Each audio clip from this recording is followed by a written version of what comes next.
It is 7 o'clock. You know what that means? It means it's time for the pregame for high school football. We've got a good one for you tonight. I'd like to welcome in our sponsor of your OEB Law Game of the Week, OEB Law. It's an East Tennessee law-based firm with a national practice. OEB is led by Timothy G. Elrod, and Elrod is from and still calls Anderson County his home. OEB's practiced in state, federal, and city courts. At OEB, we treat our clients like family and are proud to have earned a reputation as East Tennessee's premier personal injury law office, and that's why they've been voted best of Knoxville for the past 3 years. We are very happy to have OEB on board with us again this year, and I'm very happy to have my color announcer on board with us this year as well. I'm Aaron Harvey, Mr. James Gibson, sitting alongside of me. Hey, listen, man, this is week 10, so it's been an exciting season that we're going to remember for a very long time. And why? Well, of course, you know why. It's the coronavirus. And on that note, let's go ahead and mention a couple games we won't see because of this COVID-19. And Harriman had to forfeit to Oakdale. That game was supposed to take place tonight. And Oneida canceled its season finale with Coalfield. So we won't see that game next week. So that's pretty unfortunate. It'll be the first time since 1947 that those teams didn't play each other. Oh, I was definitely looking forward to that matchup. It's truly unfortunate for everyone that this didn't happen, as it would have been a great game. It would have been, but we will get to see Coalfield play tonight because we are at Rochelle Field. Oliver Springs is in town. And listen, a regular season region championship could be on the line tonight, okay? We're walking into WrestleMania. That belt is right there for somebody to grab and take it, and you love it when that is the case this late in the season. Oh, yeah, it's a great matchup. You got two teams that love to power football, very physical program. So a lot of similarities here, so we're expecting a good one tonight. Yeah, we've got some other games of significance around the area as far as playoff berths are concerned and playoff rankings, and we'll get into that when we get back. This is the pregame show on your OEB Law Game of the Week. OEB Law is excited to be a part of this year's football season. School spirit is at an all-time high. OEB Law is proud to give back and support our community. Come cheer on these great teams with us. And remember, if you've been injured or need legal help, OEB Law will be there for you. So visit wreckintoacheck.com or give us a call, 865-546-1111, and let OEB Law turn your wreck into a check.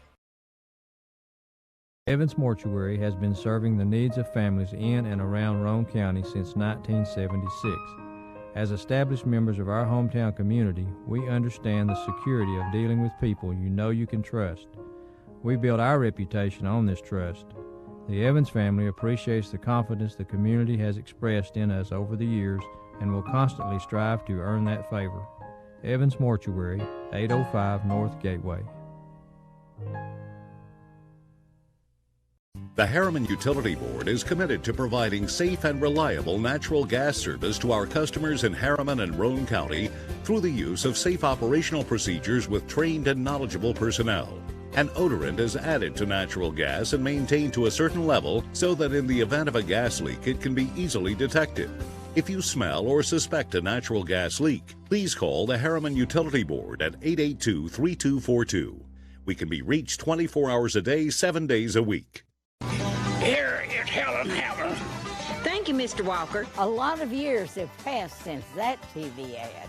Hammer stores are still offering up-to-the-minute fashions for men and women, famous label outdoor wear and boots, area rugs, and exciting purchases.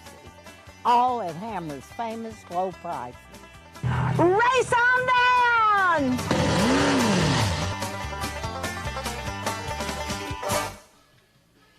And welcome back to Rochelle Field. This is your OEB Law Game of the Week. I'm Aaron Harvey, joined by James Gibson. Got a great one on tap for you tonight as Oliver Springs is in town to take on the Coalfield Yellow Jackets. You know, we got a couple big games in Region 2 Class 3A tonight. Gatlinburg-Pickman gets the real measuring stick tonight when it plays Alcoa. You know, GP's had a great season so far, and its accomplishments could very well result in a home playoff berth, but man, oh man. How big would it be for the Highlanders to compete tonight? Oh, it'd be huge. And GP has been playing some tough defense, Aaron, only allowing an average of 9 points per game. But with that said, I'll still take Alcoa in a landslide victory. I think a lot of people will take Alcoa as well. If you see the standings there, 7-1 overall for GP. It's been a great season. Really, really great season. Yeah. That's an understatement. One they're going to talk about for a while. You know, a little bit further down the list, you see Kingston. They've got Pigeon Forge. So you see them right there in the standings. 3-1 is Kingston in the standings. 2-2 is Pigeon Forge record. You know, everything Brian Pankey's team has accomplished to this point could be for naught if the Yellow Jackets drop a couple eggs late. So a win tonight would guarantee extra games. That game is in Sevier County tonight. What are your thoughts on it? Listen, Sevier County has been playing some spectacular defense. Haven't had 3 shutouts out of the last 4 games they've played. And Kingston has been putting up some decent points this year with Brian Pankey's offense. So this one will be a battle to the end. Let's keep an eye on the score. The team in Sevier County. You said Sevier County. You meant Pigeon Forge. Yeah, there we go. Okay. Scott High, they're going to be paying attention to that game tonight because the Highlanders have a bye, and they need Kingston to take care of business to keep playoff chances alive. If that happens, Scott and the Tigers will have matching records with a tiebreaker in Week 11 for the final spot. Got to love all the possibilities this late in the year. Oh, yes. There's a lot of excitement this time of year as teams all across the state are trying to figure out if they are in or if they're out, who their matchups will be. So there's no better time of the year for high school football than right now. Yeah, you look at that. Look at that right there. Alcoa, Gatlinburg, Pittman, they're in. Whew, They've got it figured out. But then Kingston, Pigeon Forge, Scott. They're battling. For the final 2 spots. And as great of a year as Kingston has had, if they lose their final 2 games, they could be out of the playoffs. I know it. Hey, it's been a tough season, and Kingston's done really well so far. Look at that region standing, 3-1 for Kingston. So it's going to come down. Let's see. It'll be interesting watching that and see how it falls for Scott. I agree with that. So we're going to talk about some of the bigger schools and some playoff implications for them in our viewing area when we get back. We are at Coalfield, and you are tuned in to the OEB Law Game of the Week. I gotta go shower. It's laundry night. Dishwasher needs to run. And the hot water wars. A Rinnai tankless water heater gives you an endless supply of hot water for everything you need to do. Feel the comforts of home with natural gas. Natural gas tankless water heaters cost almost 3 times less to operate annually than the electric models. Make the switch today. Rinnai, hot water for all. You won this year's chili cook-off. Our girls played in the softball finals last spring. You're not just another policyholder to us. We remember your name. Hi, Cheryl. He remembered my name. Because it's your name. That's simple human sense. Ask Griffin Insurance Agency in Kingston if auto owners make sense for you. Jeff, Mary, Dan, Sarah. Planning a funeral can be difficult at best, but it can be a lot easier if you work with people who care. That's Davis Funeral Home in Harriman and Wartburg. Davis Funeral Home gives attention to every detail, ensuring your loved ones will be remembered with honor and integrity. Davis Funeral Home works very hard to give you the most professional service possible. Davis Funeral Homes, Morgan Avenue in Harriman and Old Mill Road in Wartburg. Davis Funeral Homes, people who care. Hi, I'm Ray Varner, and we've got the vehicles you need to make the most of this season. Whether you're exploring the great outdoors or cheering on your favorite team, let's take your fall to the next level in this new 2020 Ford F-150, $24,990. New 2020 Ford Explorer XLT, $40,986. New 2020 Ford Fusion, $19,698. At Ray Varner Ford in Clinton, we are Ford Truck Country. Come and see us today. Shop RayVarnerFord.com.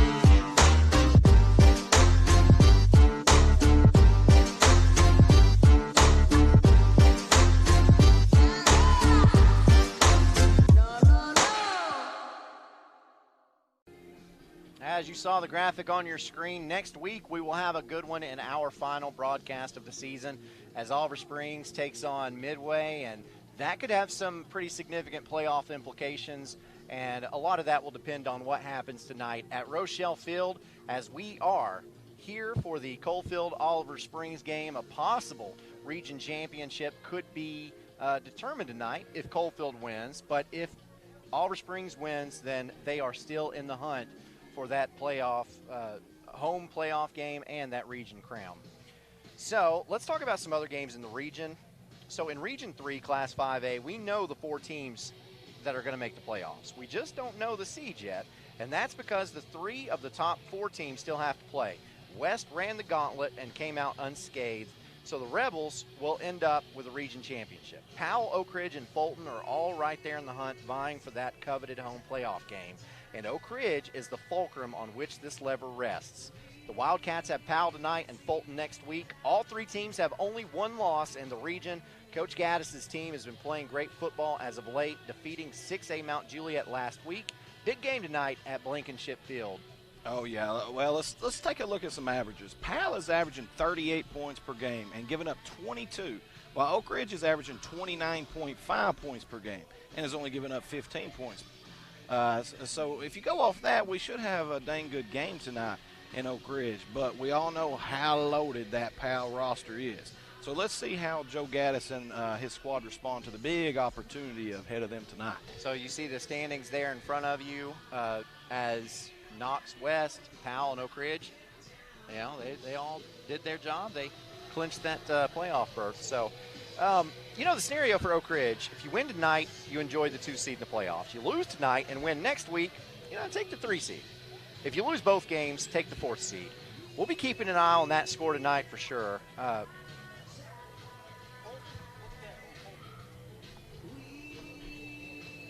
And it says Fulton forfeit of last 2 games due to COVID-19. That's – oh, okay. Well, that changes things. Wow. Yeah, that's new information to me. I hadn't heard that yet. No, me neither. Wow. Okay. Good 2020. Things change quick, Aaron. Yeah. Wow. Okay. So let's move on. Yeah. A huge game last night in Region 2 5A as Central took down South Doyle 27-19.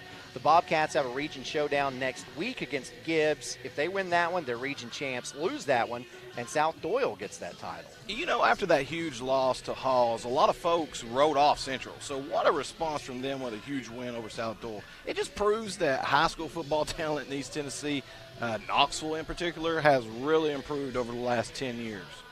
Yeah, I agree with that. Switching gears a little bit, Midway, they've had a really spectacular season with Coach Ron Treadway in his 2nd season calling the shots. This Green Wave team has a chance to finish as high as 2nd in the region, but it's not going to be easy as Greenback is making the trip south of the river tonight. The Cherokees have only played 4 football games, okay, and they've lost all of them. But by virtue of COVID forfeits, Greenback's 2-2 in the region. They've not played since September 18th. Whew. Today is, let me look at my watch here for a second. What is today? Today's October 20 something. So, I mean, it's been over a month since Greenback has played a football game. So one would think that they'd be healthy but rusty. And Midway's playing solid football. What do you expect in this one? Look, 2020 has been hard on us all, but it's been even harder on Greenback High School football. They need a win in a major way tonight, but Midway is playing excellent football right now, so this might get interesting tonight.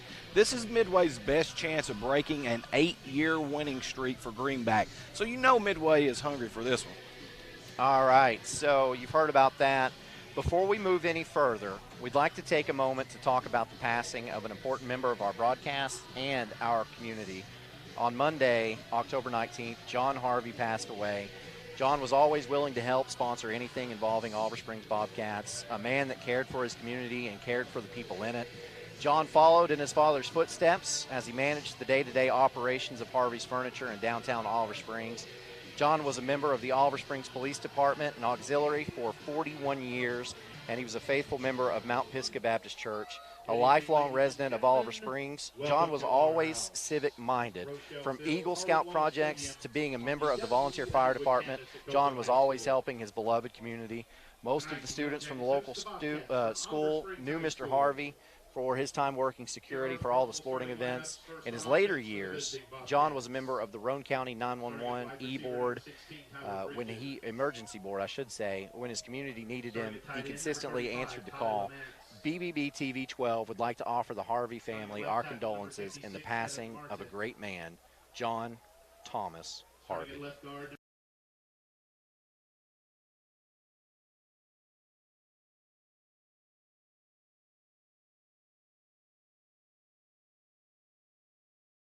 OEB Law is excited to be a part of this year's football season. School spirit is at an all-time high. OEB Law is proud to give back and support our community. Come cheer on these great teams with us. And remember, if you've been injured or need legal help, OEB Law will be there for you. So visit wreckintoacheck.com or give us a call, 865-546-1111, and let OEB Law turn your wreck into a check. Evans Mortuary has been serving the needs of families in and around Roane County since 1976. As established members of our hometown community, we understand the security of dealing with people you know you can trust. We build our reputation on this trust. The Evans family appreciates the confidence the community has expressed in us over the years and will constantly strive to earn that favor. Evans Mortuary, 805 North Gateway. The Harriman Utility Board is committed to providing safe and reliable natural gas service to our customers in Harriman and Roane County through the use of safe operational procedures with trained and knowledgeable personnel. An odorant is added to natural gas and maintained to a certain level so that in the event of a gas leak it can be easily detected. If you smell or suspect a natural gas leak, please call the Harriman Utility Board at 882-3242. We can be reached 24 hours a day, 7 days a week. Here is Helen Hammer. Thank you, Mr. Walker. A lot of years have passed since that TV ad. Hammer stores are still offering up-to-the-minute fashions for men and women, famous label outdoor wear and boots, area rugs, and exciting purchases. All at Hammer's famous low prices. Race on down!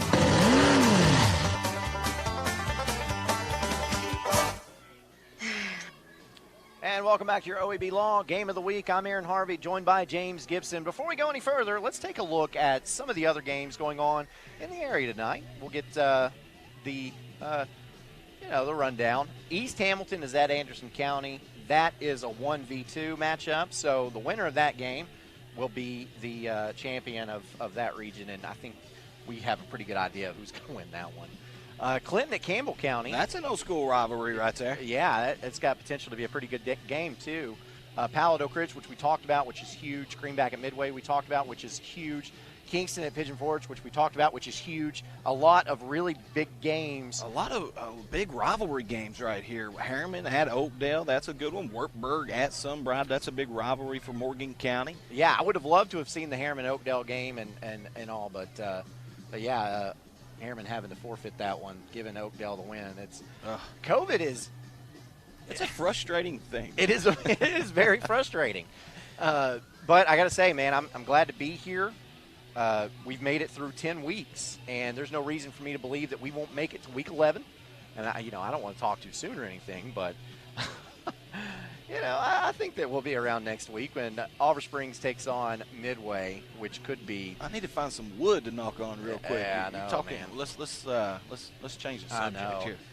We got a great crowd on hand tonight for this one, and we're looking 72 degrees right now. I mean, this is perfect football weather. Yeah. Very quickly, let's talk about this matchup. There's so much to be said without even talking about what's on the line.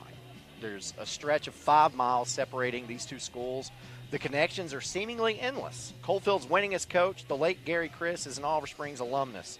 There's a bridge on Highway 62 named after Aaron Brady Walls, a student who played at both schools who passed away in a tragic accident. It's a game that hasn't been played as often. It probably should have. Oliver Springs has been back and forth with student populations, which has passed them back and forth between classifications. And the Bobcats own the overall series 35-18. But Coalfield has been closing the gap. winning 7 straight before last season when the Yellow Jackets were shut out 27-0. This is high school football at its best. And to get us ready for that, let's go ahead and take part in our national anthem. Oh, say, can you see by the dawn's early light what so proudly we hailed at the twilight's last gleaming, whose broad stripes and bright stars through the perilous fight o'er the ramparts we watched were so gallantly streaming, and the rocket's red glare, the bombs bursting in air, gave proof through the night that our flag was still there. Oh, say does that star-spangled banner yet wave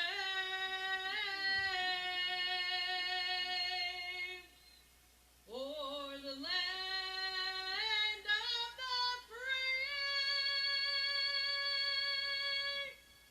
and the home of the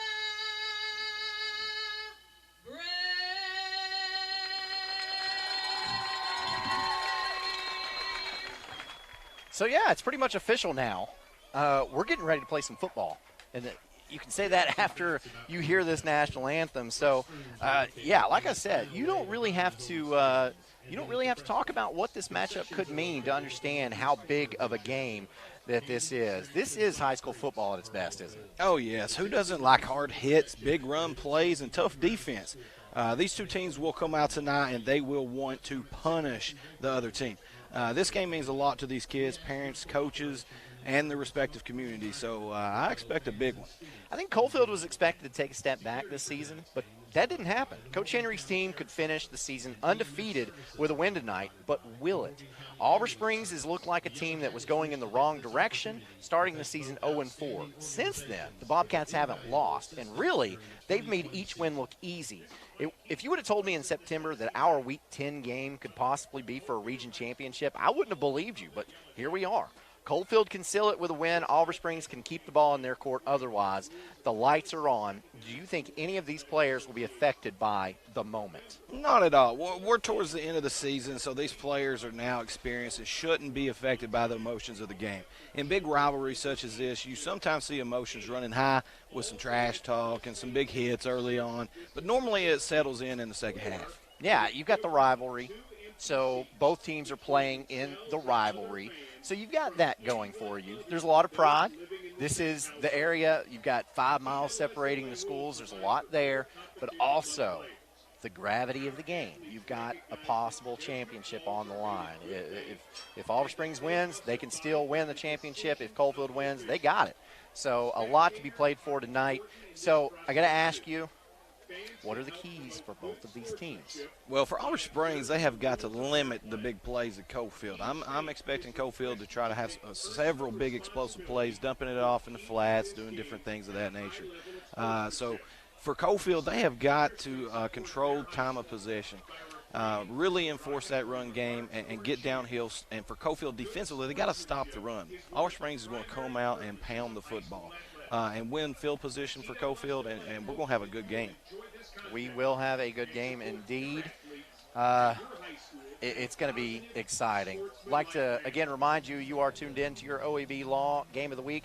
OEB's got a terrific team of lawyers, paralegals, legal assistants, and support staff that knows the effect a car wreck or injury can have on a person. Their team works extremely hard to help resolve their claims. so they can move forward from a tragic incident and focus on rebuilding and recovering their life with a full and fair compensation, whether it is through a settlement or a lawsuit. Go to rackintoacheck.com or call 865-546-1111 to see what OEB Law can do for you. We're going to have the coin toss and more coming up when we get back.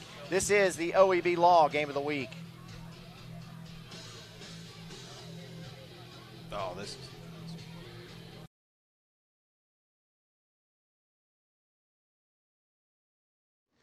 I gotta go shower. It's laundry night.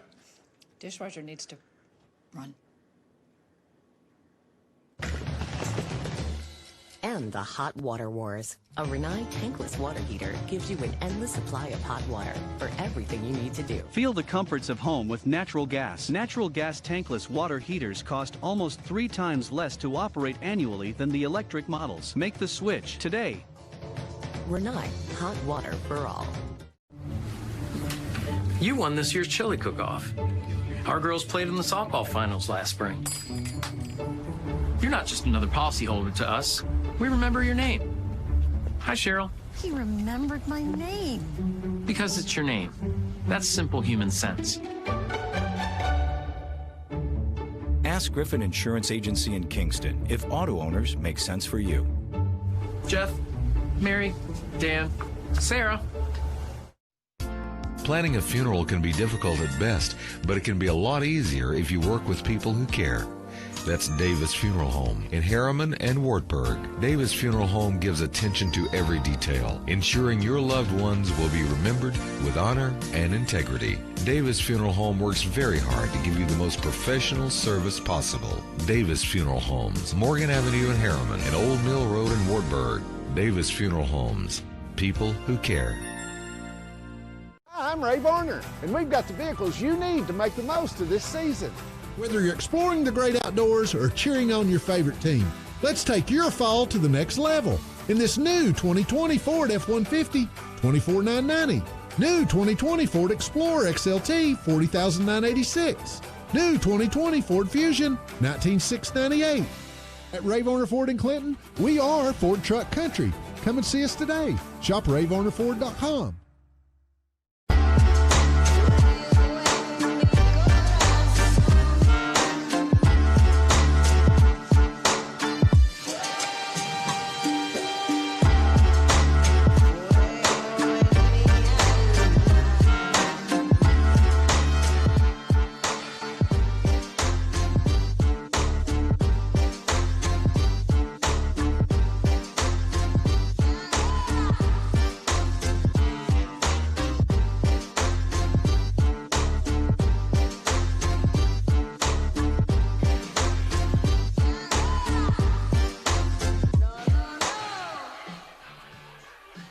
We are officially under 2 minutes away from kickoff here at Rochelle Field. It's Coalfield. It's Oliver Springs. Hardware possibly on the line tonight. Can't stress the importance of this matchup enough. Coalfield wins the toss. They decide to receive. Kicking off for the Bobcats, number 35. What do you think the mindset was between receiving that kickoff? Want to be aggressive on offense, and Coalfield likes some of their mismatches offensively with Oliver Springs defense. So let's see if they try to exploit that early. As we get set for our Davis Funeral Home kickoff, for Oliver Springs, it's Ty Lamance. Davis Funeral Home with 2 locations in Wartburg and Harriman. And the ball has fallen off the tee. No, he's not going to use the tee. And that is picked up at the 40 and carried a couple of yards. And so Coalfield starts this thing off with really good field position. It's A.J. Henry with the short return. Interesting choice by the Oliver Springs coaching staff to do a little short kick on the opening kickoff. Pretty good field position for Coalfield. Yeah, so Coalfield has the Hammers 1st and 10 at the Yellow Jacket 44-yard line. And look, it's their favorite formation there. There you go. Cole Hines at under center, hands off to his tailback, and moving forward for about 3 yards is Seth Lau. And actually, that's not Seth Lau, surprisingly. It looks like Isaac McKinney.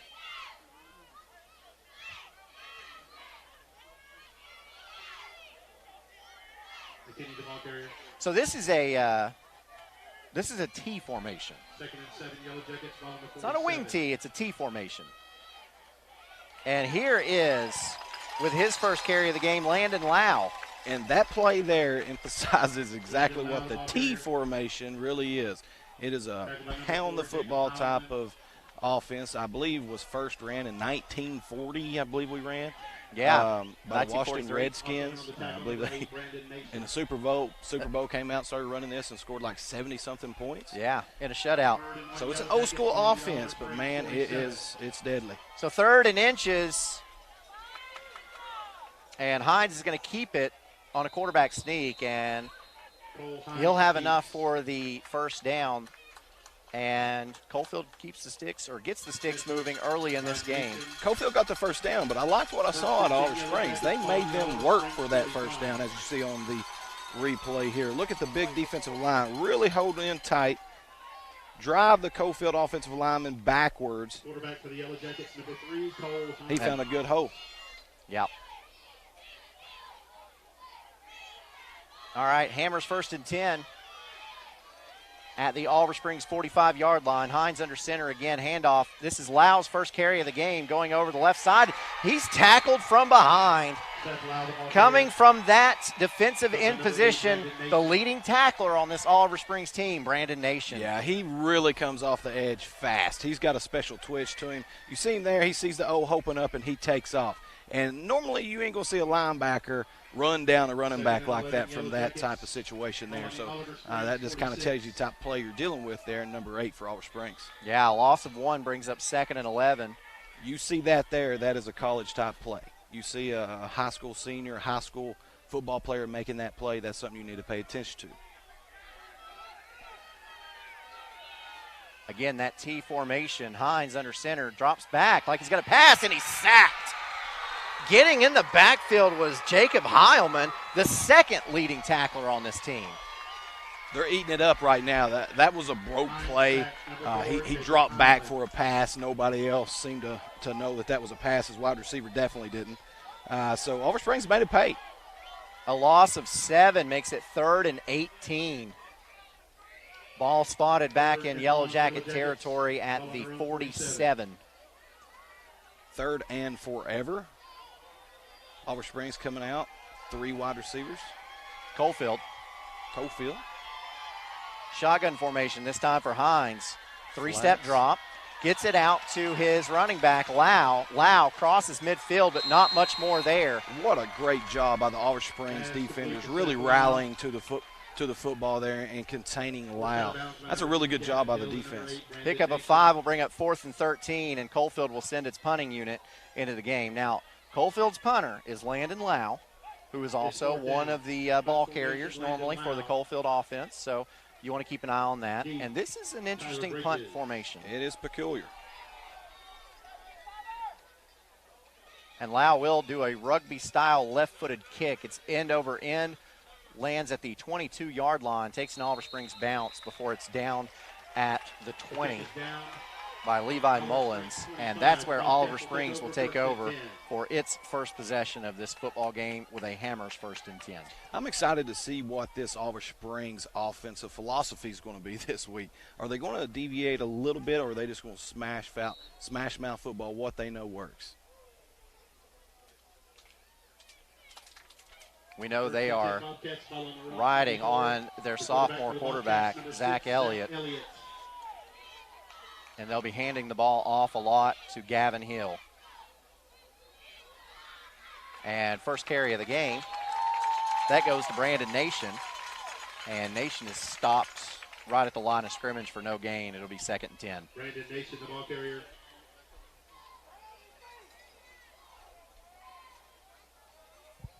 A little bit of a late stem by the Coalfield defensive lineman. Looked like it had a potential effect on the offensive line of Oliver Springs. Yeah, you get a good look at that on our attorney Matt Tuck replay.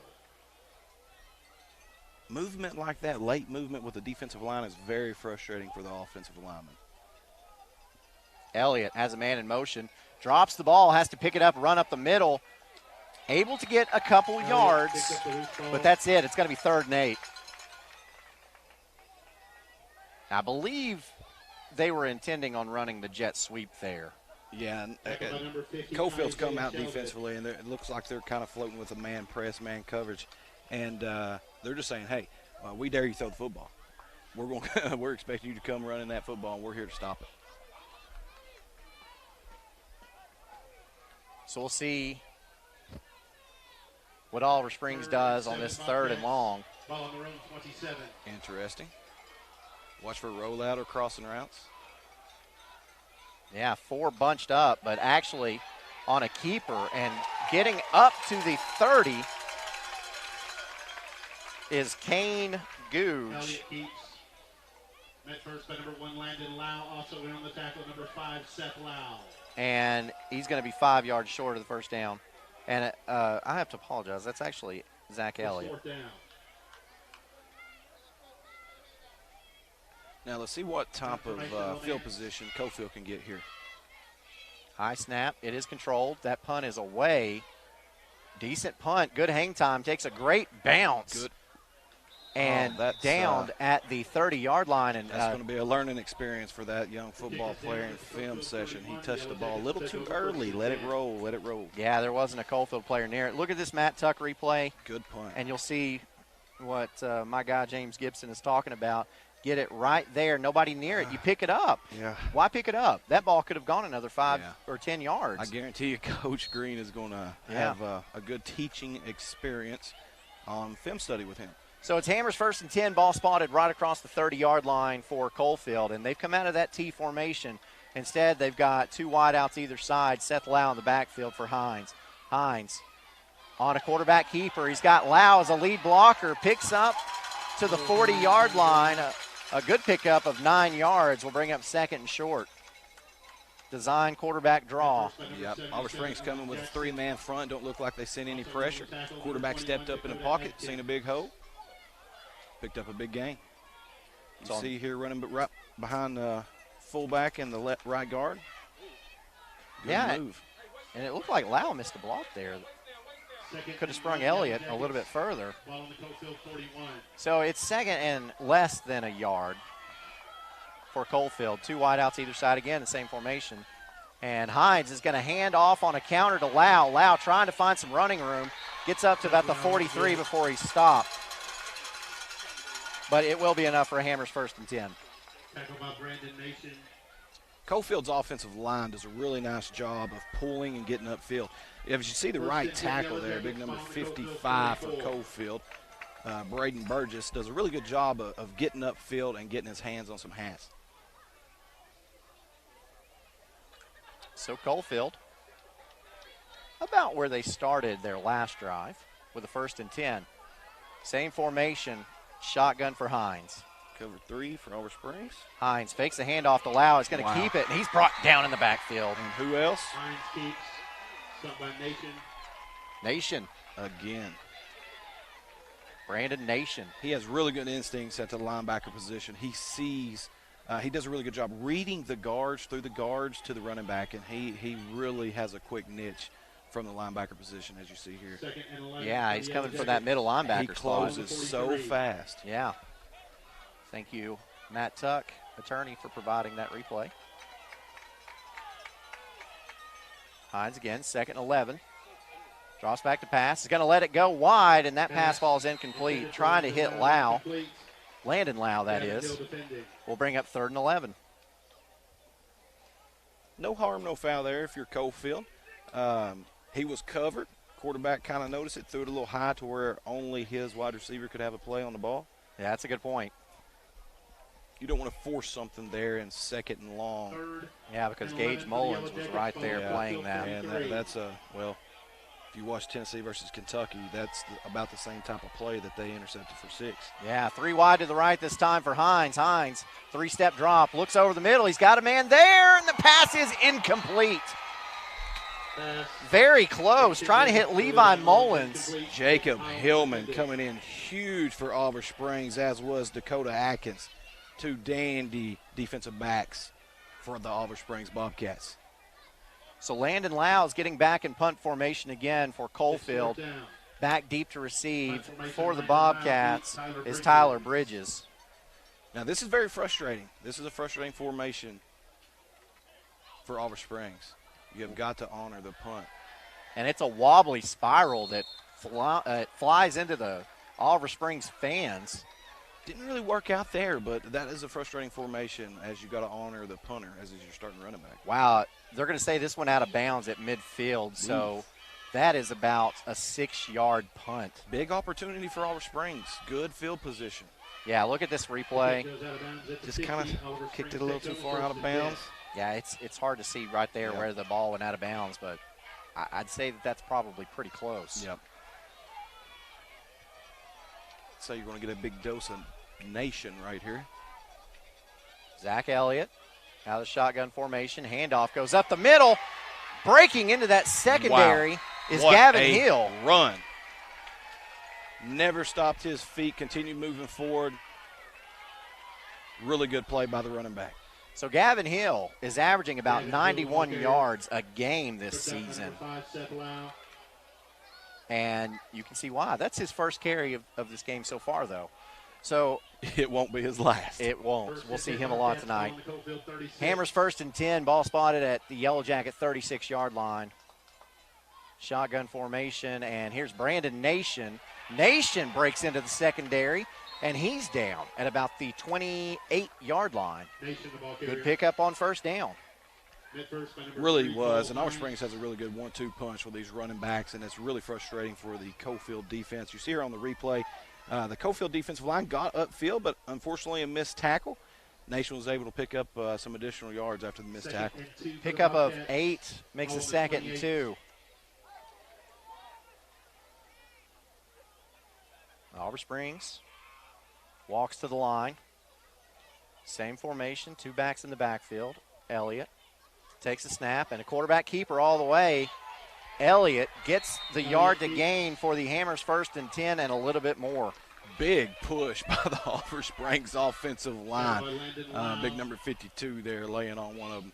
I'll tell you, look at this push by this offensive line. They're 5 yards pushing them off the line of scrimmage there, and that's why he was able to pick up the yardage he was able to. Hammers 1st and 10. Ball is spotted at the 22-yard line.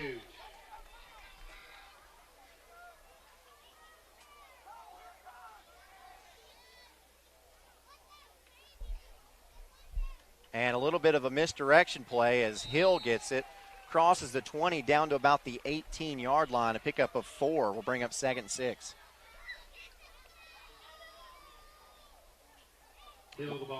When you give the ball to both of your carriers and they both have success, you can do things like that. Oh, you definitely can, but also it really opens up that throw game. So later on in this game, you might see some play action, some 50-50 ball opportunities. And here's this formation again that we've seen the quarterback run. Yeah, tight bunch of 4 wideouts to the left side. Handoff goes to Nation. Nation breaks free. Gets down to the 5 before he's cut down at about the 4-yard line. Finally getting him was Connor Johnson.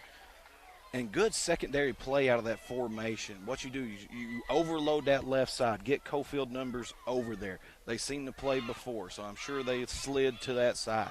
And then you run the ball to the weak side. You've got numbers on that side. Excellent play call. So Oliver Springs is set up with a Hammers 1st and goal at the 4-yard line. Running back on the right side.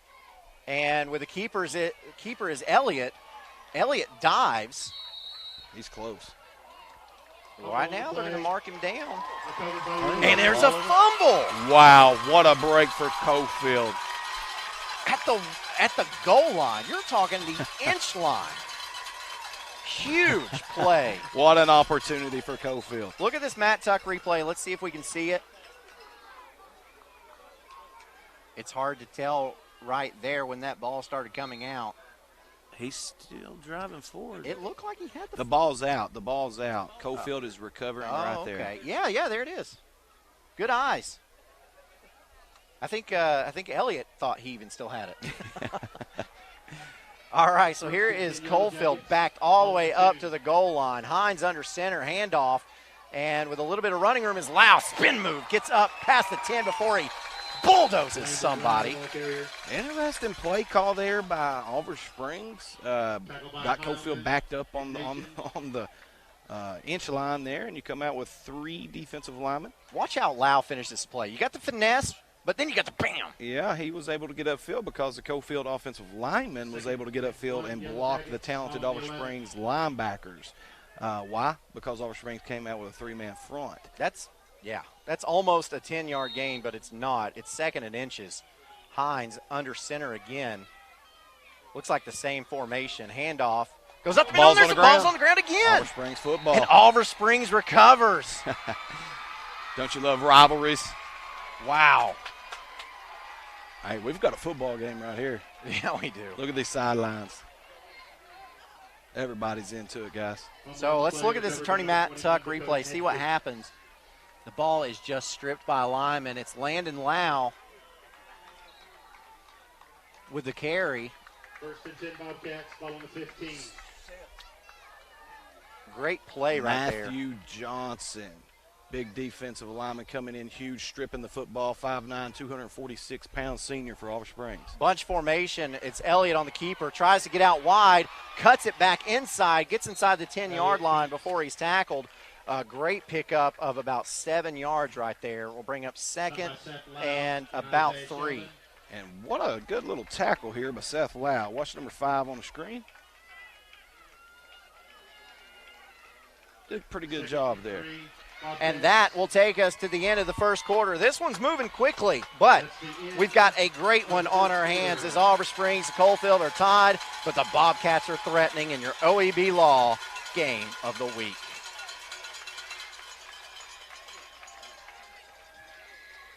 A part of this year's football season, school spirit is at an all-time high. OEB Law is proud to give back and support our community. Come cheer on these great teams with us. And remember, if you've been injured or need legal help, OEB Law will be there for you. So visit wreckintoacheck.com or give us a call, 865-546-1111, and let OEB Law turn your wreck into a check. Evans Mortuary has been serving the needs of families in and around Roane County since 1976. As established members of our hometown community, we understand the security of dealing with people you know you can trust. We build our reputation on this trust. The Evans family appreciates the confidence the community has expressed in us over the years and will constantly strive to earn that favor. Evans Mortuary, 805 North Gateway. The Harriman Utility. So switching the sides of the field to start the second quarter, Oliver Springs will have a 2nd and 4 inside the Coalfield 10-yard line. If you are just joining us, Oliver Springs fumbled at the 1-yard line. Coalfield got the ball back, kept the Bobcats from scoring, but then fumbled outside the 10-yard line. And here is Oliver Springs trying to get this one into the end zone. Elliott, the quarterback, handoff, goes inside to Hill. No, that's to Brandon Nation. Gets to about the 5 before he is stopped short. Another big push by the Oliver Springs offensive line, as you see on the replay here. Big hole, easy running for the Oliver Springs running backs. You got a 3rd and inches right here for Oliver Springs in 4-down territory. And this time a 1-back set. Line loaded to the left. It's a keeper by Elliott. Elliott gets inside the 5-yard line and will have a Hammers 1st and goal.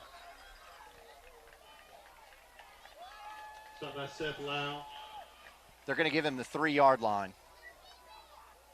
Pretty good defense there by Coalfield to stop them right there. They had numbers. Coalfield playing pretty tough defense. Oliver Springs' offensive line has been winning so far.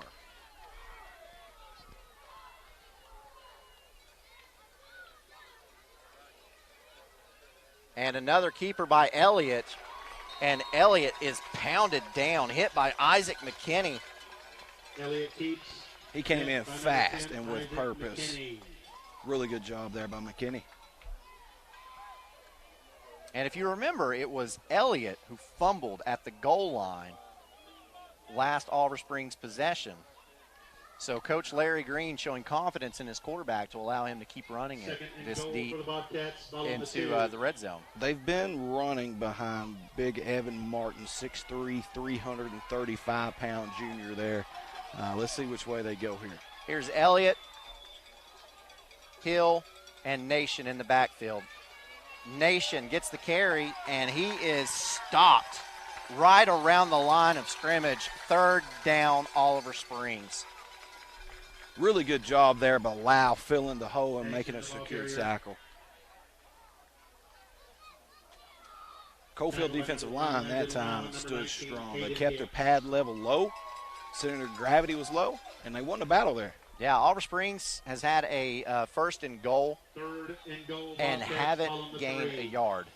And Coalfield is playing tough right here. Let's see what Oliver Springs does here. Elliott takes a snap, fakes the option, and is bent backwards.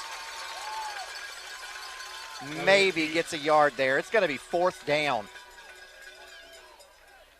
Net first by number 19, Hayden Hicks.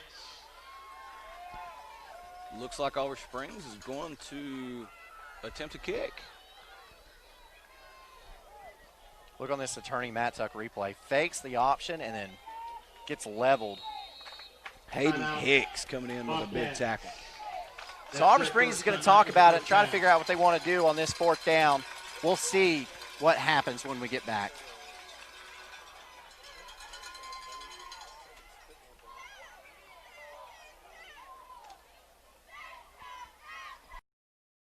Service to our customers in Harriman and Roane County through the use of safe operational procedures with trained and knowledgeable personnel. An odorant is added to natural gas and maintained to a certain level so that in the event of a gas leak it can be easily detected.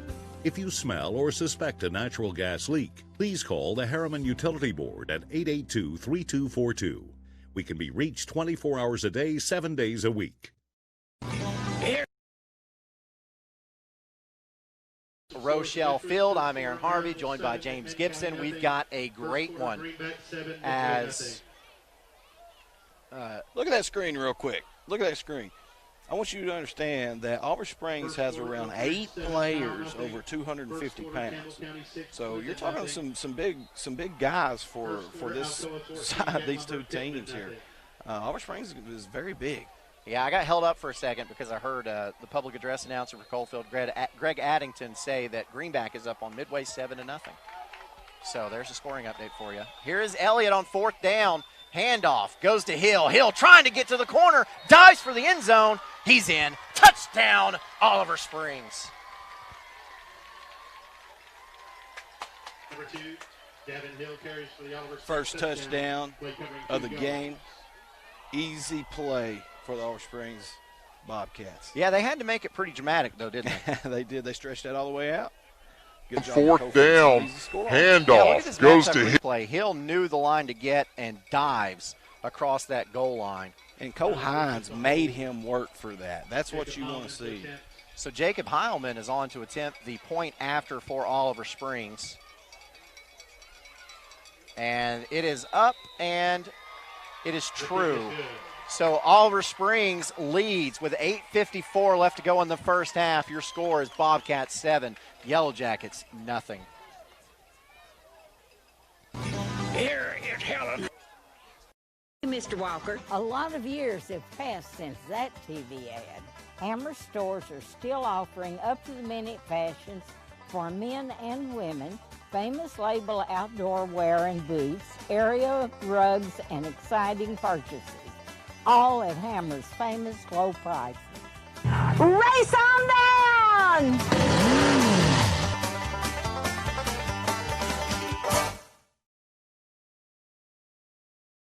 At Rochelle Field, Oliver Springs punches it in, and now the Bobcats lead 7-0 over the Yellow Jackets with 8:54 left to go in the first half as we prepare for the Davis Funeral Home kickoff.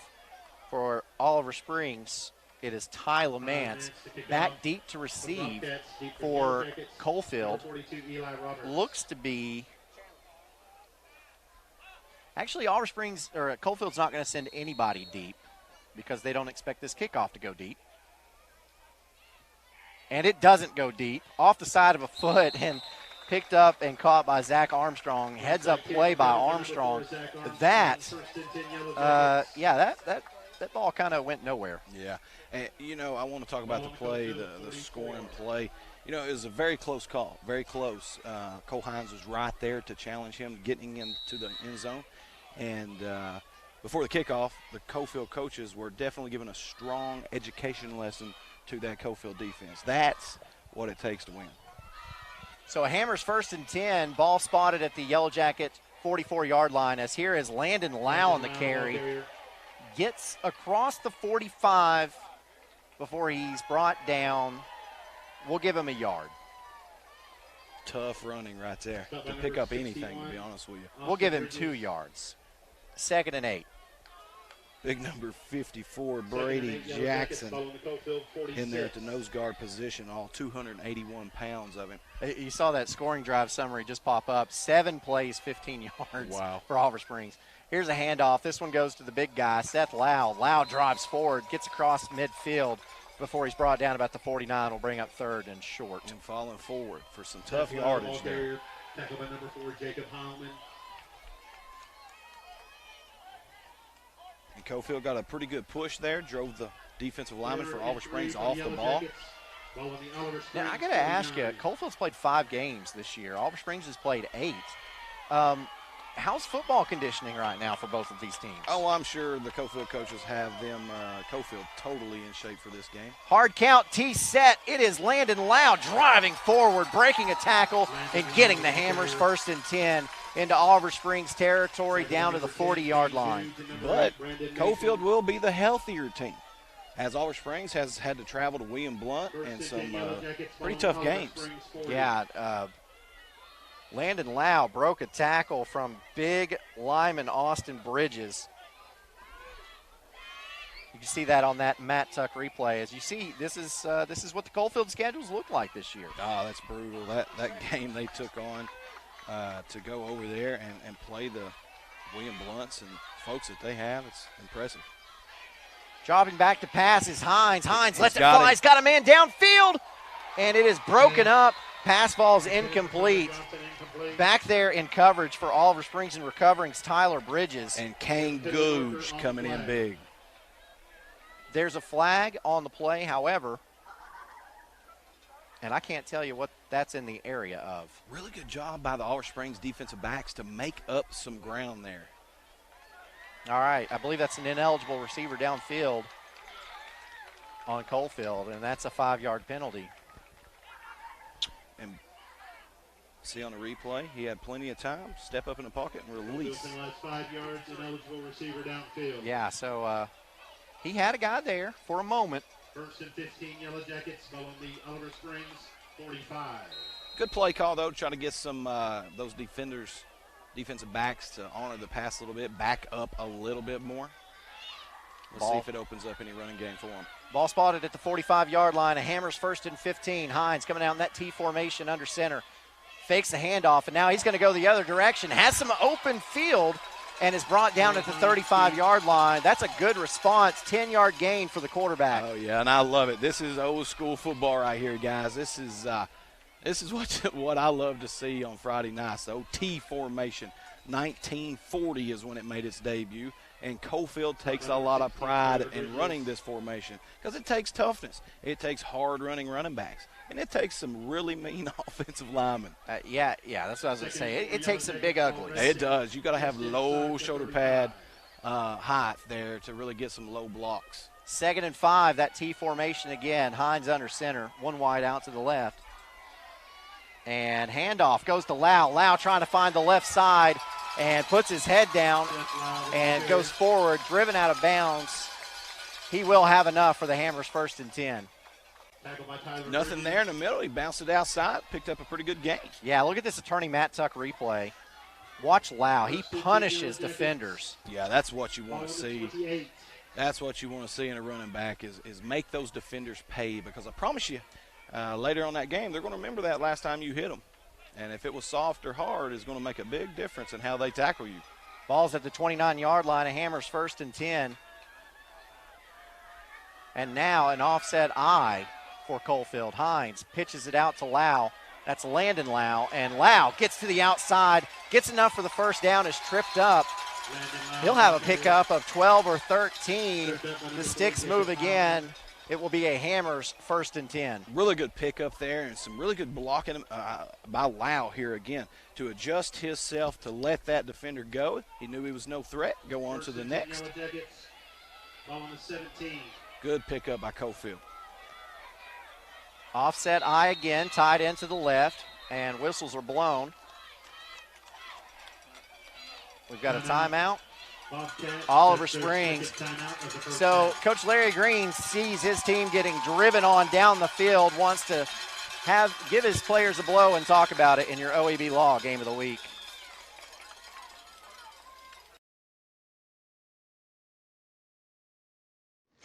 I gotta go shower. It's laundry night. Dishwasher needs to run. And the Hot Water Wars. A Renai tankless water heater gives you an endless supply of hot water for everything you need to do. Feel the comforts of home with natural gas. Natural gas tankless water heaters cost almost 3 times less to operate annually than the electric models. Make the switch today. Renai, hot water for all. Back at Rochelle Field, trying to get you some scores of interest. Anderson County leads over East Hamilton 20-0. Farragut is up on Hardin Valley 14-0. Meigs County leads over Polk County 7-0. Second quarter, Greenback 13, Midway nothing. And you hear Greg Addington say Greenback up on Midway 13-0. That's big for Greenback. It is. It's been a tough year for Greenback, so see them up on Midway early. That's big news for Greenback. Oak Ridge up on Powell in the second quarter, 14-0. Keep an eye on that one. Coach Gaddis' team is playing really good football right now. All right, Coalfield again, offset I, fullback to the left, and that's where the ball is pitched. It's Lau, Seth Lau, trying to get to the outside, puts his head down, gets down to about the 10-yard line, and he's going to be marked short of the first down after a pickup of about 6. Big run, but I want to talk about the blocking of Isaac McKinney, the senior. Watch this play here by number 10 out here, if we can pick it up. 2nd and 4, Yellow Jackets, following the 11. He blocks 2 defenders on the play there. It's a really good job. Ball spotted at the 11. It's going to be 2nd and 4. As Coalfield has entered the red zone. And Oliver Springs does not come out of that 3-man front. Here is Landon Lau. He's going to be stacked up around the line of scrimmage. He's not breaking a tackle this time, but he sure tried. Yeah, he gave it his all, that's for sure, but the Oliver Springs defense wasn't having it. They're sending those linebackers. Slippery. Watch this Matt Tuck replay. 1 guy, 2 guy, 3 guy, 4, 5 guy, 6 guy, 7 guy, more. Multiple attempts by the same guy, which is impressive in itself, I tell you. Yeah. You know, if it takes 8 players to tackle you, you're doing pretty well. That, and it will take a toll in the second half. Yeah, he did, however, lose a couple yards. It's 3rd and 5 in definite 4-down territory. And back in that T formation, Hines fakes the handoff, finds his back out of the backfield. That's Landon Lau, gets up around the goal line. That's enough for a Hammers 1st and goal, but there's a flag on the play. And there's an Oliver Springs player without his helmet on. You got a Coalfield player without his helmet as well. Potentially hands to the face either way. Or a face mask. Or.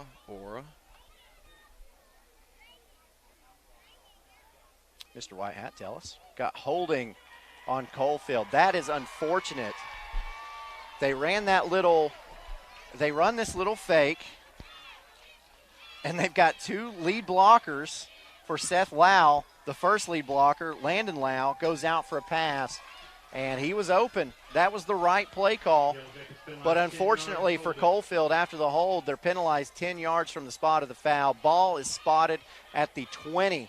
So instead of a 1st and goal at the 1 or 2, it's going to be 3rd and a long 12, short 13.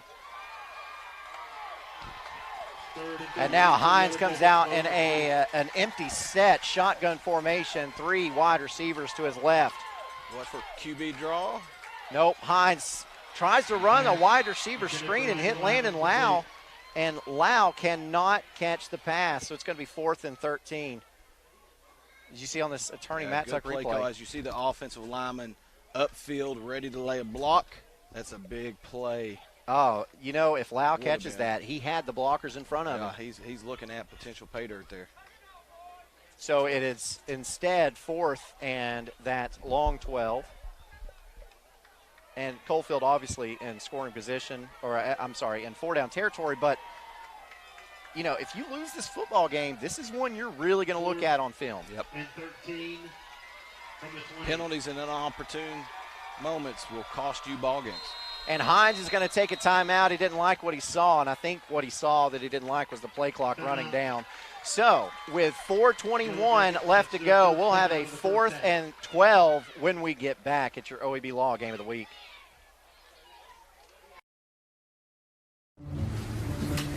You won this year's chili cook-off.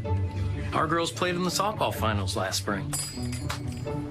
You're not just another policyholder to us. We remember your name. Hi, Cheryl. He remembered my name. Because it's your name. That's simple human sense.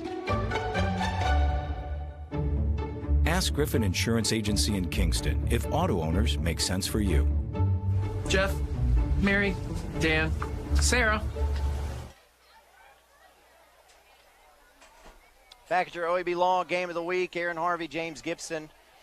We are deep into the second quarter. Now, Coalfield won the toss, elected to receive. So, Oliver Springs will get the ball to start the second half. And if Coalfield does not convert here, Oliver Springs will have plenty of time to try to put points on the board before halftime. Yeah, we're definitely in a defensive battle right here. So this is a big 4th down for Coalfield.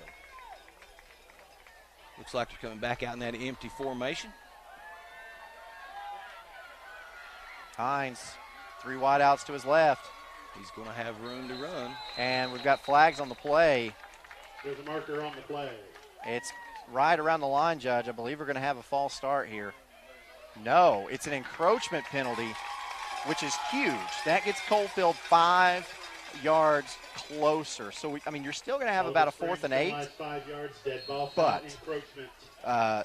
4th and 8 is a lot better than 4th and 13. Yes, it's a little more manageable, and you probably ain't going to even see a change in the play right here. For the Yellow Jackets, ball on the 15. Oliver Springs really backed up those linebackers the play before. Let's see what they do here. And again, Hines comes out, empty set, 3 wideouts to his left. High snap. Hines is going to keep it. He's got some running room. Gets to the 5, down to about the 3-yard line.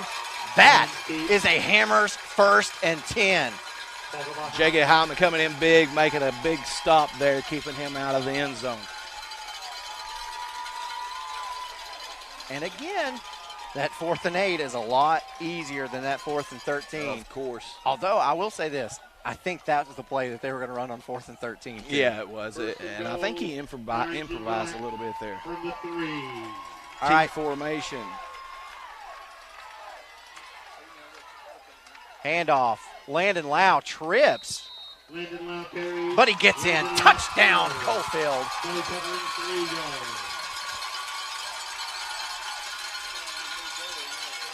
6 points on the board, 3:43 left to go in this first half. And now, Coalfield's going to go for 2. Why that's important is Oliver Springs got the extra point.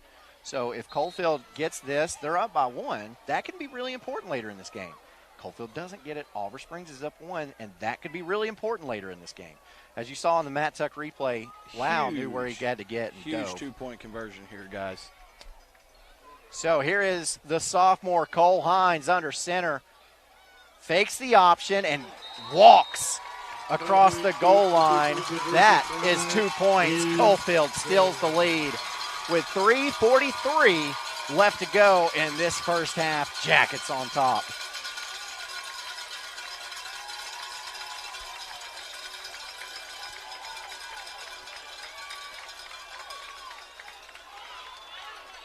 I'm Ray Varner, and we've got the vehicles you need to make the most of this season. Whether you're exploring the great outdoors or cheering on your favorite team, let's take your fall to the next level in this new 2020 Ford F-150, $24,990.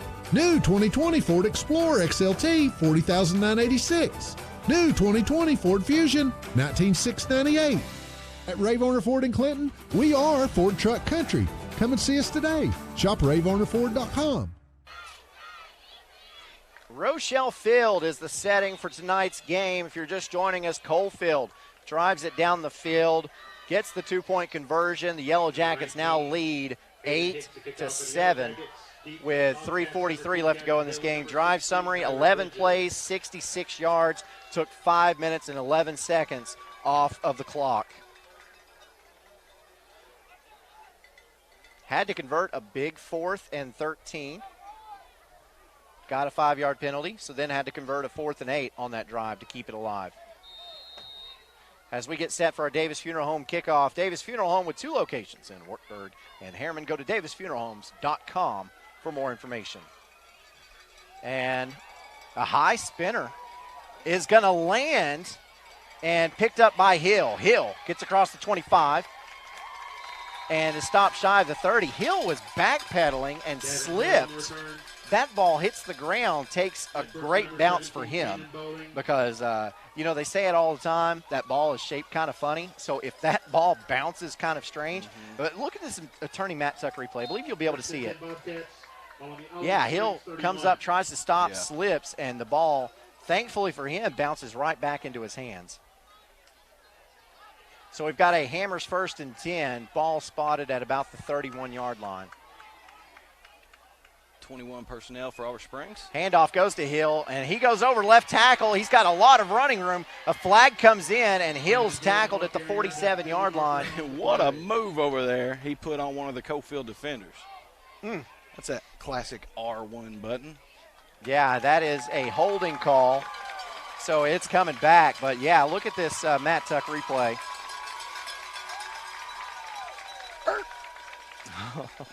He threw the brakes on in a hurry, guys. That's impressive. So that's 10 yards from the spot of the foul.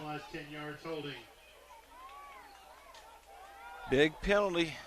It is a big penalty. Ball spotted about just across the 20-yard line, so we'll call it 1st and 21. Brought to you by Hammers, and Oliver Springs got hammered with that penalty. Watch for the quarterback rollout or a handoff on the backside right here. Here's a snap, a reverse, and finding no running room for Oliver Springs is Bridges. That play didn't work at all.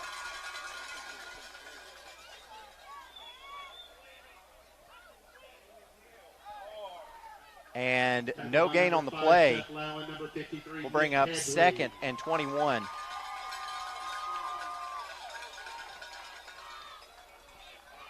Coalfield defender stayed home. Linebackers recognized early. That's playing disciplined football. Senior Seth Lau set the edge over there. And Coalfield has seen this on film. Elliott is going to let it go. He's got a man flying downfield wide open. And pass interference. As trying to run him down was Connor Johnson. Johnson knew that he was running free on a jailbreak, and Johnson didn't play the ball and just ran into him, which honestly might have saved a touchdown. Yeah, his coach ain't going to be mad at him too long for that one. Yeah, because you'd rather give up a penalty than a touchdown. Yeah, that pass interference happened around the 45-yard line of Coalfield. And so let's watch this Matt Tuck replay. Lets it fly. Coalfield penalized 15 yards, defensive pass interference. Now, it was inside the 45. So after this 15-yard penalty, the ball is going to actually be spotted at the 36 of Oliver Springs as opposed to about the 42 of Coalfield. Not a bad pass interference play, and it's still 2nd and about 5 after the 15-yard penalty. Oliver Springs loving this formation. Let's see how many plays they have out of it. And just a little crossbuck play. And I believe that's Gavin Hill. Gets up to the 40-yard line before he's driven down. And a good gain on 2nd down will bring up 3rd and 1. Big 3rd down right here as we move inside 2 minutes to play in the half. The Coalfield defensive line has got to really stay low here, keep their shoulder pads low to the ground, because I would anticipate Olive Springs running right at you. Zach Elliott in the backfield with Nation. And that's where the ball goes. Nation puts his head down. And he's still moving forward. Now the ball came free, but they're going to say he was down, but not before he gets the Hammers 1st and 10 with 1:23 left to go in this first half. So the clock is moving. As we look at Nation, Nation just kept those legs going. Running behind big number 52, Jordan Gilman, 6 foot, 316 pounds.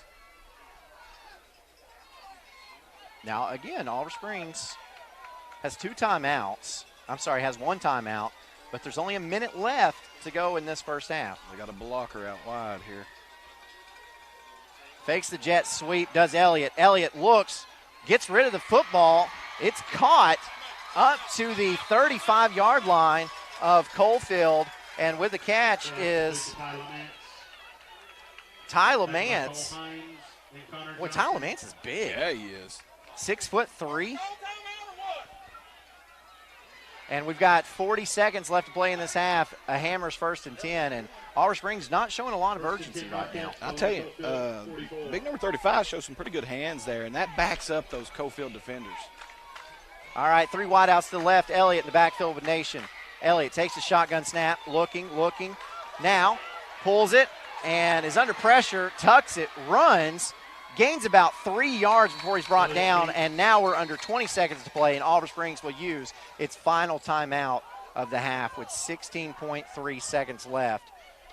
So Olive Springs wants to stop the clock, but now with just 16 seconds left, you're a little bit limited in what you can do. I'd like to take this opportunity to tell you about OEB Law, and that's their clients are essential to them, so while businesses were shutting down because of COVID, OEB Law took the necessary precautions in order to safely remain open and available to their clients and community. They social distanced themselves while in and around the office. They used hand sanitizer dispensers stationed at doorways. Face masks were handmade by Tim Elrod's mother. They utilized Facebook Live to let the community know that they were here for them.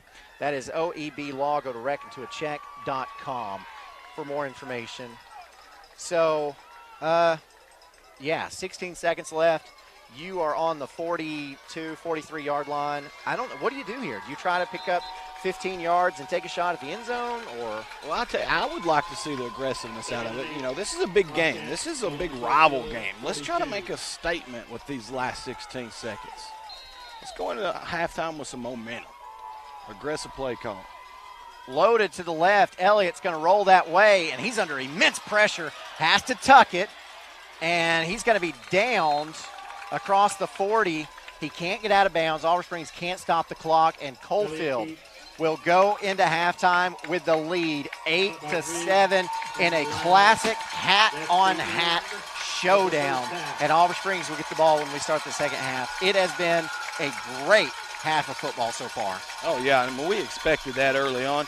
You see here coming off the edge with pressure. Eludes him. Takes off running and gets tackled in bounds. Yeah, runs out. That was Kanan Bowling providing the pressure for Coalfield.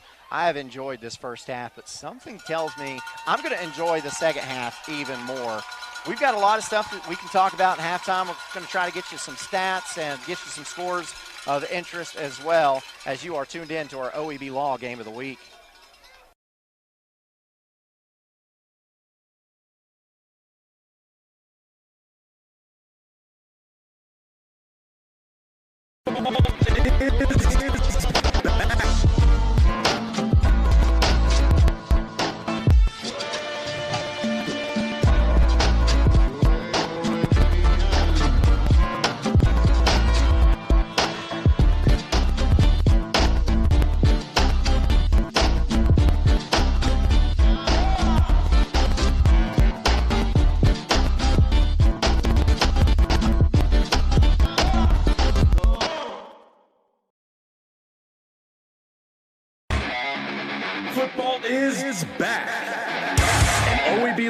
is excited for a season full of big hits, perfect plays, and those nail-biting near misses. If you've been injured, OEB Law will come to your defense and tackle any obstacles blocking you from scoring a full and fair settlement. Call OEB Law 865-546-1111 and turn your wreck into a check. Evans Mortuary has been serving the needs of families in and around Roane County since 1976.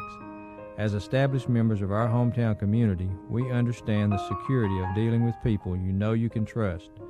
We build our reputation on this trust. The Evans family appreciates the confidence the community has expressed in us over the years and will constantly strive to earn that favor. Evans Mortuary, 805 North Gateway. I gotta go shower. It's laundry night. Dishwasher needs to run. And the hot water wars. A Renai tankless water heater gives you an endless supply of hot water for everything you need to do. Feel the comforts of home with natural gas. Natural gas tankless water heaters cost almost 3 times less to operate annually than the electric models. Make the switch today. Renai, hot water for all. The Harriman Utility Board is committed to providing safe and reliable natural gas service to our customers in Harriman and Roane County through the use of safe operational procedures with trained and knowledgeable personnel. An odorant is added to natural gas and maintained to a certain level so that in the event of a gas leak it can be easily detected. If you smell or suspect a natural gas leak, please call the Harriman Utility Board at 882-3242. We can be reached 24 hours a day, 7 days a week. Here is Helen Hammer. Thank you, Mr. Walker. A lot of years have passed since that TV ad. Hammer stores are still offering up-to-the-minute fashions for men and women, famous label outdoor wear and boots, area rugs, and exciting purchases. All at Hammer's famous low prices. Race on down!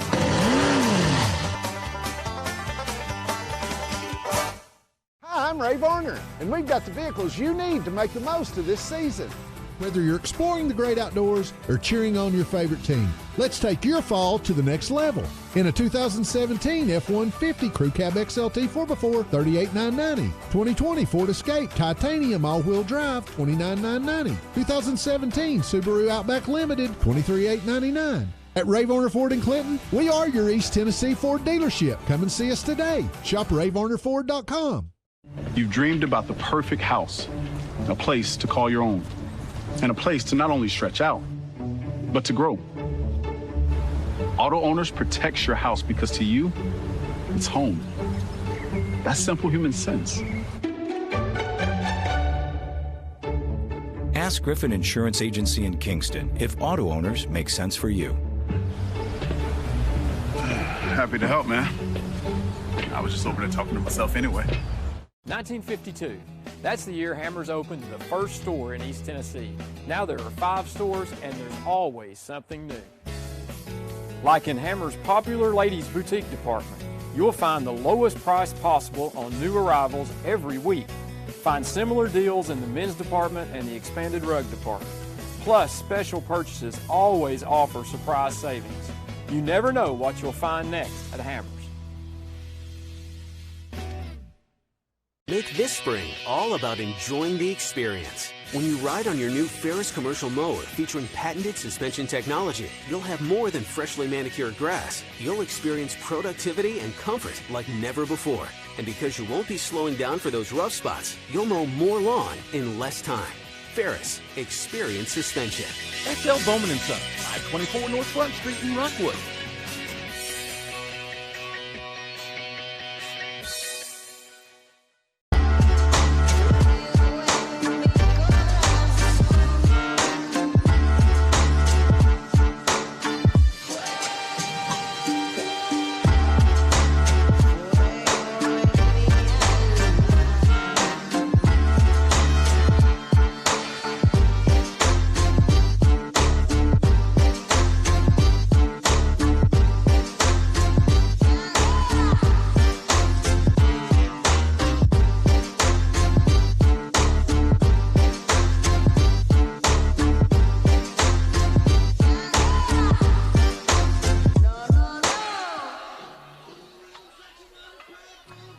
welcome back to your OEB Law Game of the Week. It is halftime here at Rochelle Field, and it is the home team, Coalfield Yellow Jackets, leading over Oliver Springs by a score of 8-7.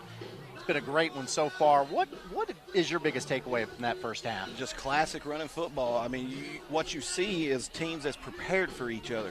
It means a lot of good coaches are on both of these sidelines and been preparing for weeks with these two teams. They've had plenty of film to get plenty of film study on all year long. So you see that tonight with a very close defensive ball game. And you see two teams that I think want to play in a similar way. They run different formations, but I think their play selection, when you're talking about a ratio between run and pass, I think it's going to be really similar when we get down and get to look at these stats. And Oliver Springs' leading rusher, Gavin Hill, is averaging about 91 yards per game through 8 games. Coalfield's leading rusher, Seth Lau, is averaging about 91 yards per game through 5 games. So you've got two teams that, you look at their makeup, what they do, and it's no surprise that each team has scored a touchdown so far in this game, and it is as close as it is. Now look at these stats.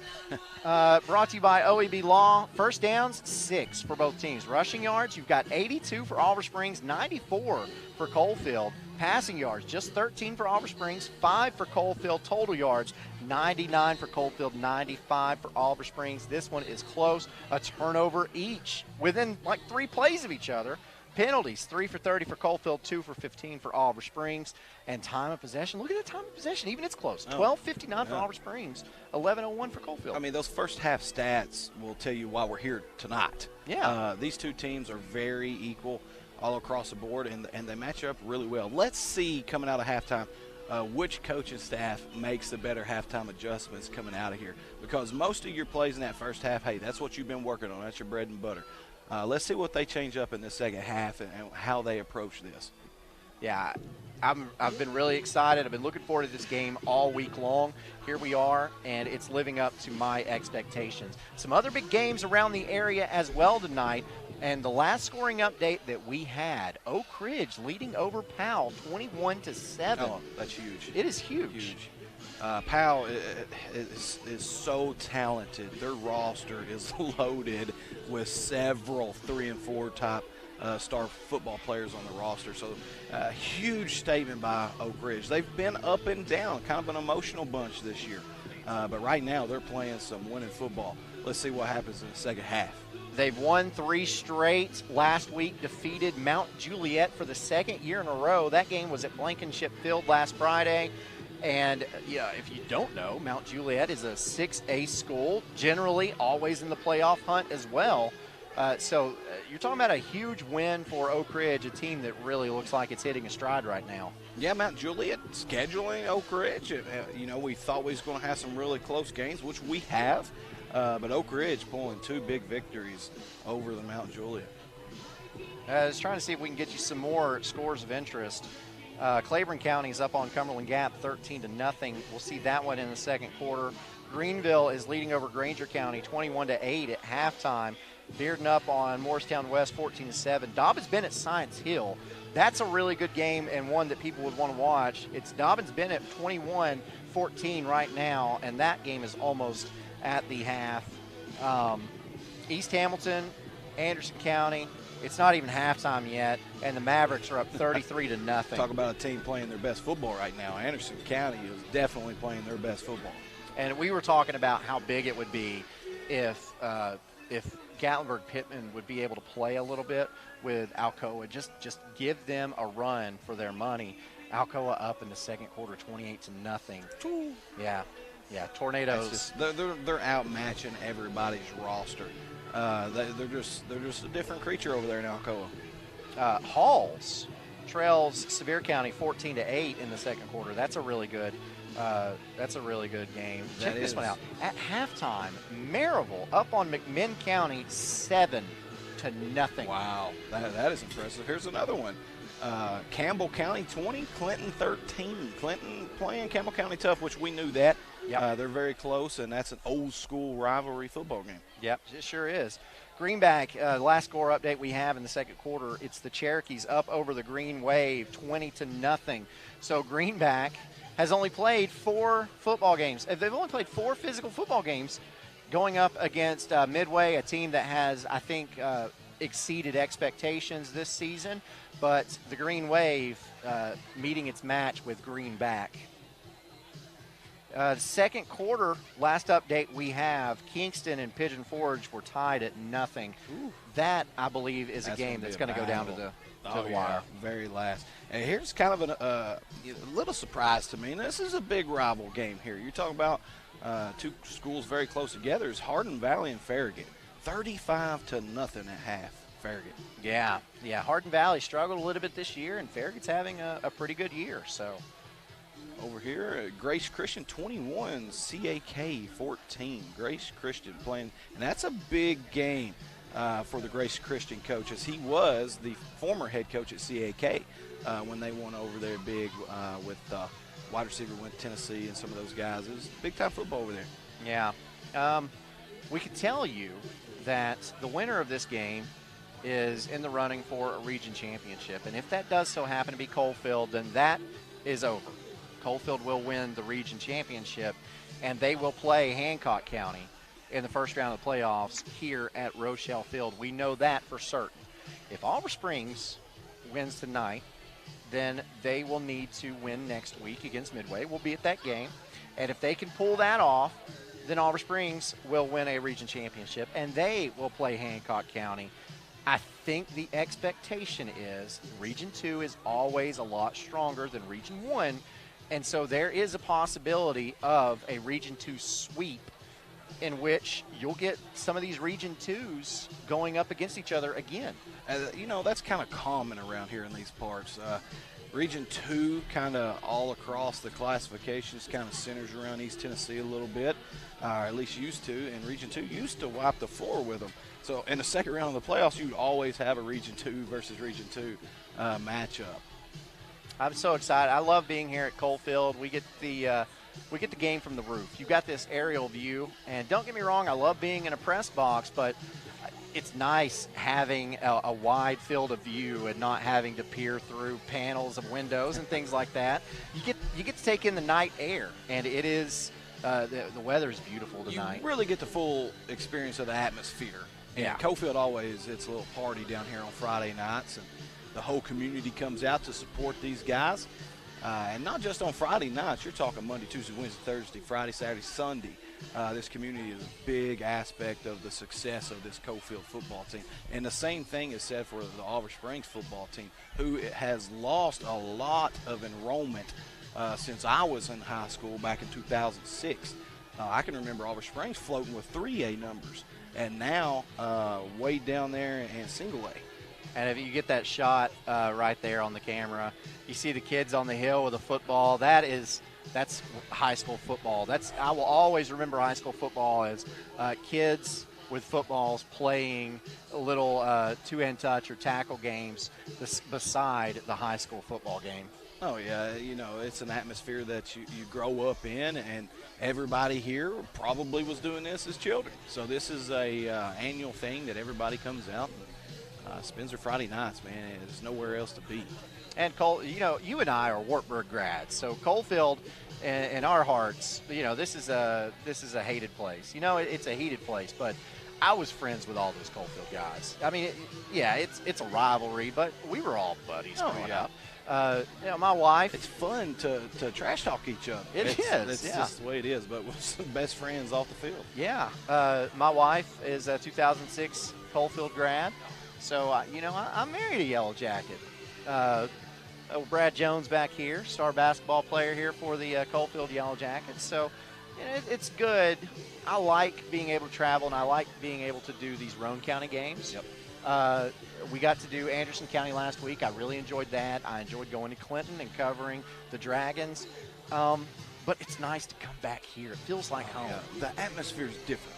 Everybody comes out here. So you see people you haven't seen in years when you come to high school football games in this area, especially here at Coalfield. So it's a really good experience. You do. And if I'm not mistaken, I think I saw Morgan County executive Brian Langley with a notepad behind us. I could be wrong. I'm pretty sure that's what I saw, though. How about your county executive walking around with a notepad taking stats for a local high school football game. That's pretty cool. That is cool, and Brian's done that for many years. Yeah. And continuing to do that as county executive, which is pretty impressive. So you see some polls on the screen there. Look at your 3A polls. Alcoa. Job Loudon has done to bounce back after the struggling years there and back to number 3 at setting at 8-0 in a very difficult region. Yeah, and you see a lot of East Tennessee teams on there. You got Red Bank, which is down in the Chattanooga area. Alcoa, of course, is always going to be first on that list. Loudon there at third, like you were talking about. You've got Gatlinburg-Pittman coming in down there at 10th. And there's no surprise on there to me other than number 9 at Claiborne County. That coach over there at Claiborne County, I tell you, he needs probably a statue built over there for him because that's a heck of a turnaround. You talk about a struggling program for years. That was Claiborne County. And now, setting at number 9 in 3A, that's impressive. Yeah, South Gibson. Any relation to you? No. South Gibson High School. You're not related to them. Okay, so the 4A poll, Elizabethton up there at number 1, getting all the first place votes. No surprise there. Maybe a surprise. Greenville sitting at 10th. It might be a surprise for everybody that sees that, but if you follow Greenville, you know that there's been some changes over there and a lot of turnover and things. So they're working through it. And number 10 for Greenville, we're sitting here acting like that's awful. Yeah, exactly. You're talking about a powerhouse program with the likes of Greenville, Anderson County totally mopping the floor with East Hamilton. Hardin County, always powerhouse. Yeah, and this 5A poll is the one that's ridiculous for East Tennessee. West at the top of that. Powell second. You know who's not on that list is Oak Ridge. Who's up 21. And Oak Ridge is up. Or 14. Is up 21-7 over that number 2 Powell team. But Powell, you look at Powell. Powell has played Knox West. Powell has played Knox Central. And Powell has played Beach, that number 3 team up there. So Powell has really had a very difficult schedule this year, and a lot of it has to do with COVID-19. They got that Beach game scheduled in the second week of the year. Got that game with Central scheduled because that wasn't originally on the schedule. So, Powell rose up to the challenge. They didn't go find a cupcake. They went and got the tough opponents that were available for that. And then if you look at the 6A poll, you got Oakland sitting at number 1, getting 11 of the first place votes. Maryville at number 2.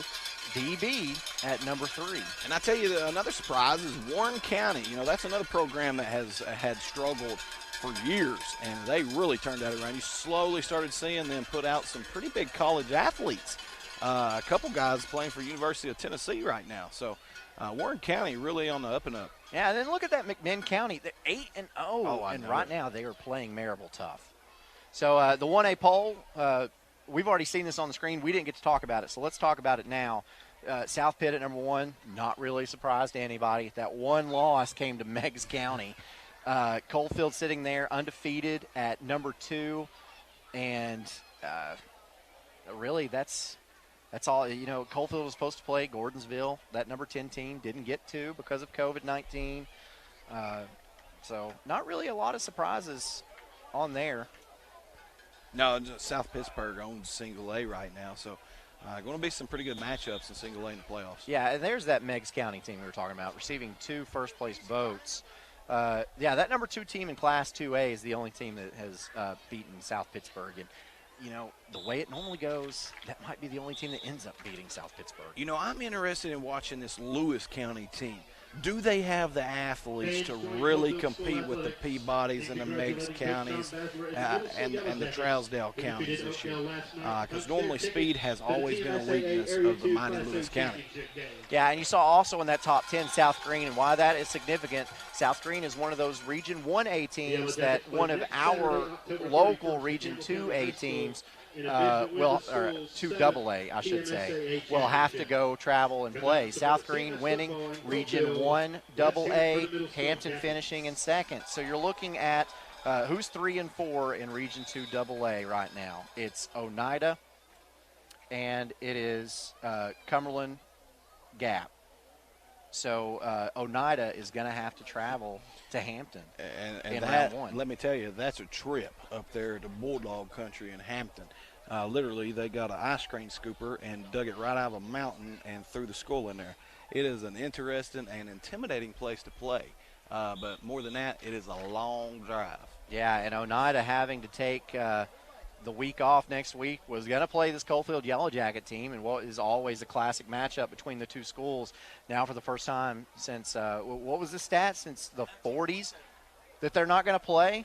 47. 1940, 2 years after World War II ended. I'm telling you.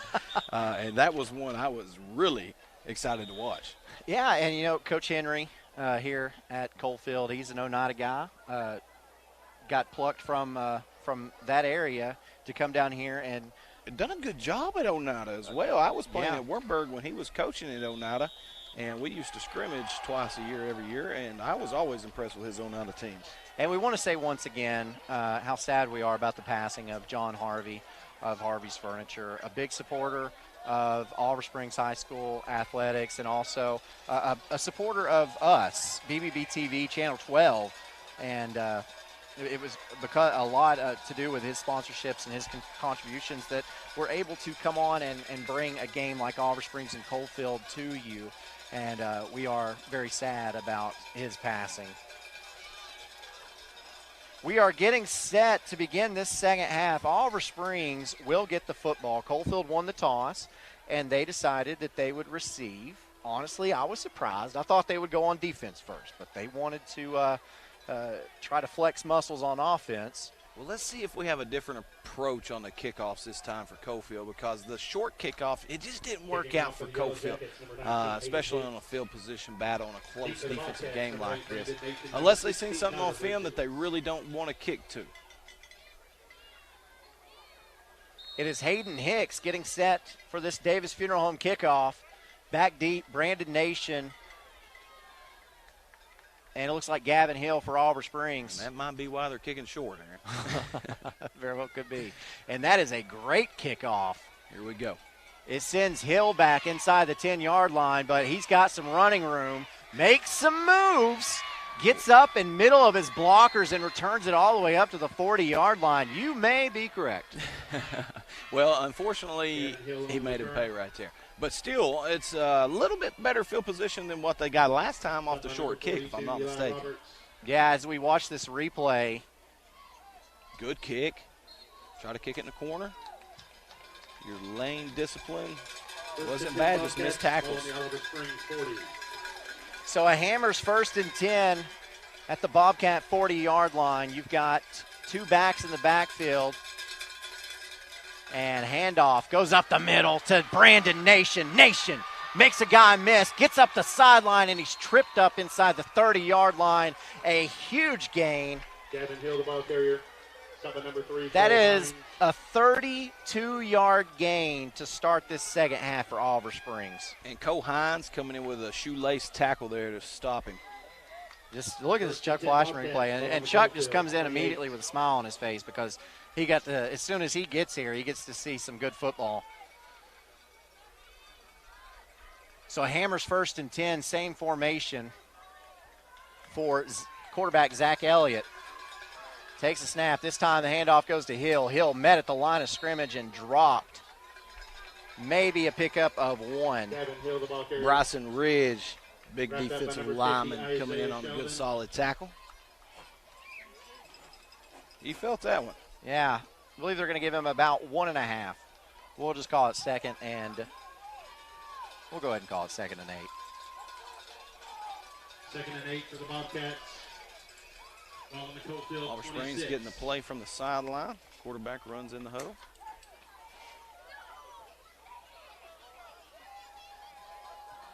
Coming out in that formation that they ran those 4 different plays out of. Yeah, loaded 4 wideouts in a bunch formation. And here is a handoff. It goes to Hill on a little reverse. Hill tries to get outside, cannot. And he's body slammed at the 20-yard line. A little bit slow to get up. pretty tough play there, really. 3rd and short. The Big Oliver Springs offensive line isn't that's not their strength of getting upfield on a lot of outside plays. Those big offensive linemen, they're made for short yardage up the middle. Whew. And Landon Lau finished that play off. So Hill gets up to the 20. He's a couple yards shy of the first down. And I think Coalfield is going to have to stop Oliver Springs twice right here to get the football back, as Elliott sends Hill out wide to the left. And Elliott on a quarterback keeper is met right at the line of scrimmage. Now that's high school football. That's football right there. That's quarterback versus middle linebacker right there. Let's say hello. Watch this. And that's like a drill you run in practice.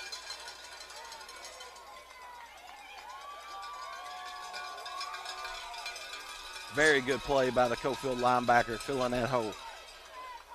A gain of inches makes it 4th and 2. Anytime you get an opportunity to have a good shot on a quarterback like that, you want to take it. Elliott, handoff, Hill crosses the 20, runs into a wall, and falls down. It's going to be close. The Coalfield is the sidelines are celebrating, but it's going to be close. Net first by number 5, Seth Lau. Why did they move the football? Timeout. They're going to measure. Yeah. They picked the football up from where it was. Thank goodness the ref didn't move. Too much. Yeah. I'm not sure why they did that. Let's look at this on the replay, though. Hill runs into the back of his lineman. It gets folded backwards there. Yeah. Hill's taking some hard hits. It's close here. It's going to be really close. And thankfully, we've got a camera angle. We'll be able to tell you.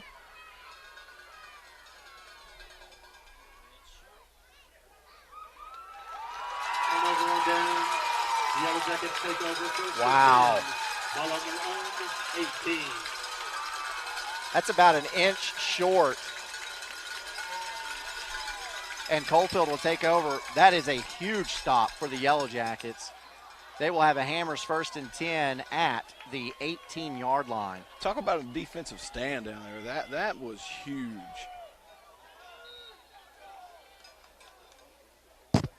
Let's see if this Coalfield offense can get moving here. And immediately they come out in that T formation. Hines under center. Handoff. That goes to Lau. Seth Lau, the ball carrier. Got to specify that. That goes to Seth Lau. Tackled by number 70, Matthew Johnson. Ball spotted at the 21-yard line. A pickup of almost 4. We'll call it 2nd and 7.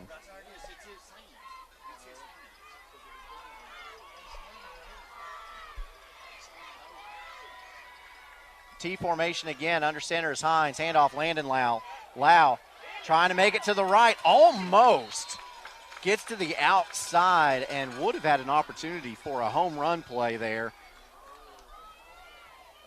Good pickup of about 6. We'll make it 3rd and very short.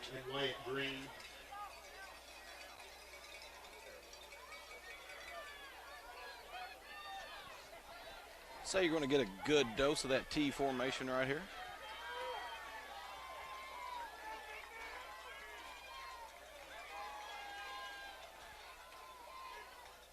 Handoff. That's enough for the Hammers 1st and 10. And it goes to the big guy, Seth Lau. And I would stick with a lot of this because that Oliver Springs defense is staying in that 3-man front and trying to fill with those linebackers setting about 3 to 4 yards off the line of scrimmage. Odds are you're going to be able to pick up some short yardage. In a game like this, that means a lot. Yeah, if you get 3 or 4 yards a carry, there's no reason to do anything else. wear that Oliver Springs defense out. T formation again, and this one goes to Seth Lau. He's got a lot of running room up the left sideline, and still going out at the 40 of Oliver Springs. That'll be a Hammers 1st and 10. Seth Lau, the ball carrier. Big response by Coalfield there with breaking off a long run. Yeah, 27-yard gain for Seth Lau. As you see on the Chuck Fleischman replay. Caught number 35 of Oliver Springs, Ty Simpson, getting stuck inside, and he lost contain. Lau made him pay. You remember when Lane Kiffin took Bryce Brown out for running out of bounds and not finishing a play? Absolutely. Seth Lau's not going to run out of bounds. He's going to try to run you over. Yeah, exactly. Got to be careful here not to get too excited. Might have had an exchange of words there. No big deal. I like the education that the referees are giving the guys, giving them an opportunity. 2nd and 9. That's all right. Pickup of 1. Ball is at the Oliver Springs 39-yard line. And we are halfway through this third quarter. Going to come with some outside pressure. Handoff. Lau tries to get left again, cannot. He is wrapped up and tackled in the backfield. A loss of 1 will make it 3rd and 10. Who? Brandon Nation. Coming up huge from the linebacker position. Brandon's nation is the backfield. He claims that as his nation. And you see there how quickly he fills that hole.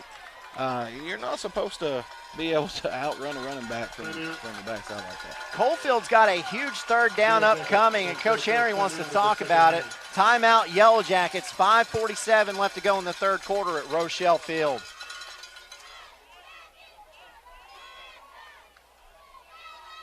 Wrapped up. Football is back. Football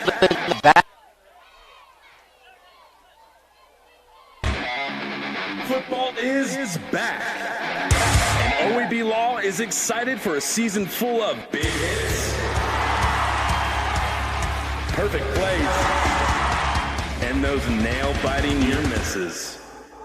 If you've been injured, OEB Law will come to your defense and tackle any obstacles blocking you from scoring a full and fair settlement. Call OEB Law 865-546-1111 and turn your wreck into a check. Good one right here. 3rd and a long 10 for Coalfield in Oliver Springs territory with 5:47 left to go in the third quarter. A possible region championship on the line in this one tonight as Hines sends 3 wideouts to the right, drops back to pass, looking, lets it go. Good coverage down there. Well, I say that, but you're going to have a pass interference. Incomplete. Gavin Hill defending. Penalty markers on the play.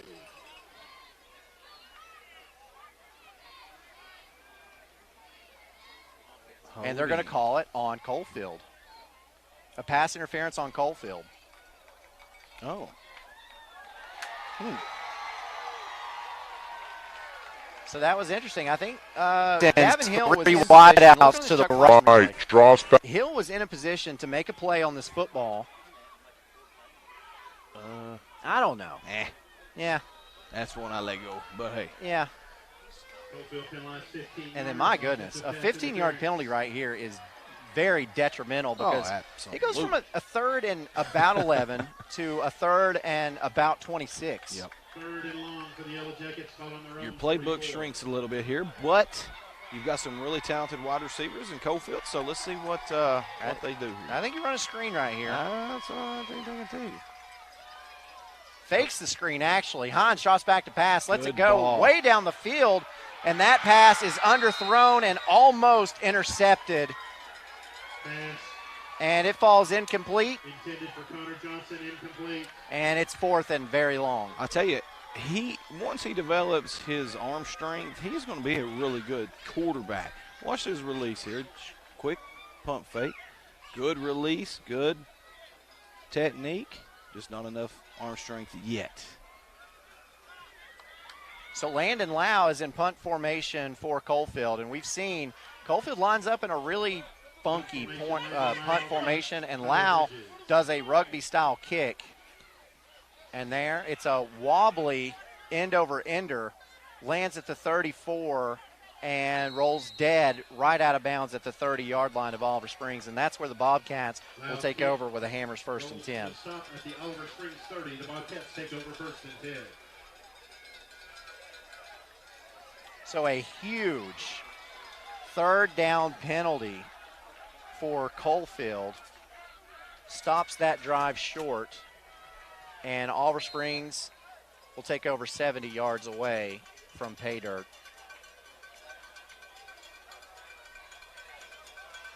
The junior, Zach Elliott, leads his team out shotgun formation. Back in the backfield with him is Brandon Nation. Elliott keeps it. Gets up to the 35-yard line, a pickup of 5 will bring up 2nd and 5. And I like how Elliott runs the ball out of the quarterback position. He is not afraid of contact, and he will lower the boom on a defender. Yeah, as we see on this Chuck Fleischman replay, Elliott meets the defensive back in the hole, puts his head down, and drives forward for a positive pickup. It'll make your offensive coordinator a little nervous, but I tell you, I like tough running. Oliver Springs taking its time to get that play in. 10 seconds on the play clock. Shotgun formation, 2 wideouts to the right. Man in motion is Hill. Fakes the handoff to Hill and lets it fly. He's got one-on-one coverage, running under that football and almost getting to it. For Oliver Springs is Kane Googe, but it's overthrown just a little bit. And Dawson Nitschke in on really good coverage. He was right there. He turned, made a play on the ball. Really good cornerback work there. On an island. Oh, yeah, he did a great job. I like the moxie in that play call. Yeah.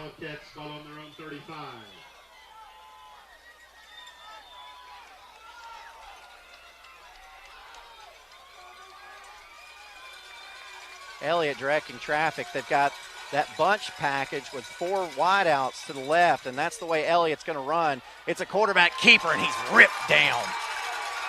Hayden Hicks coming in big with a tackle for loss. That play had no chance at all.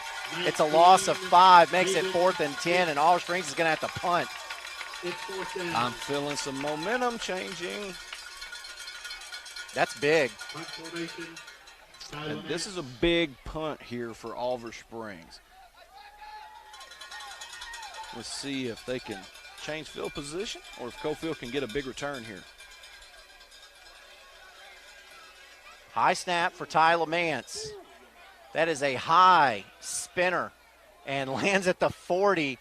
Takes a good bounce for Oliver Springs. Almost hit the guy running downfield. That would be Tyler Bridges, but it did not. And so that's a pretty good punt all in all. Coalfield will have it with a Hammers 1st and 10 around the Yellow Jacket 30-yard line. Good change of field position there. Much needed for the Oliver Springs defense here. Yeah, see that on that replay. It almost rained on his head.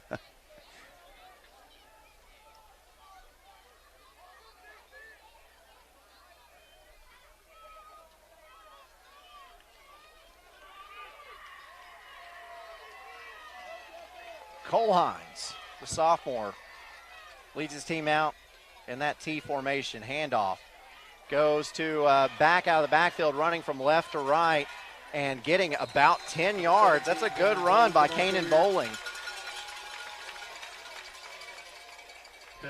Coalfield taking advantage, running those running backs on the outside, making that big defensive line of Oliver Springs run east and west. Really taking advantage of it, and they're getting tired. And this one is so close to a first down, they will measure. Chain Gang doesn't have to run very far for this one, though. And from our angle, it looks a little bit short. But we'll see when they mark it.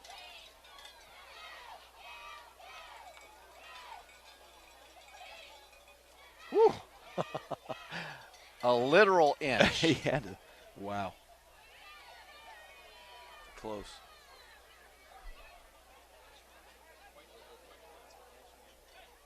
A literal inch. Thumb length. So Coalfield will have it second and a literal inch. Really good pickup by the Coalfield running back there, bowling. It's second and very, very short. Ball in the Coalfield 38. How short's very, very?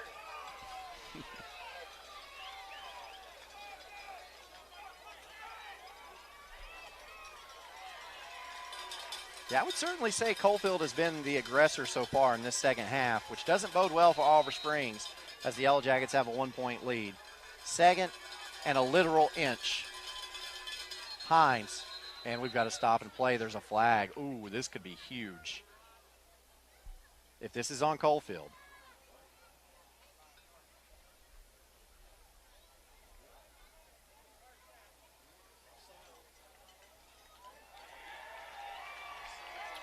So an offsides penalty on Coalfield backs them up. It will be second and 5 and a literal inch. Coalfield penalized 5 yards, dead ball foul, encroachment. So not getting that first down is big now. It really is. Let's see what happens here on second down, but you never want to have those mistakes in those situations.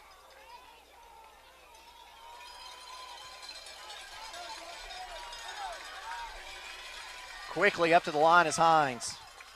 T formation again. Hines, handoff. Going from right to left is Seth Lau. Lau tries to get outside. Does. Finds a lot of running room. Up to midfield.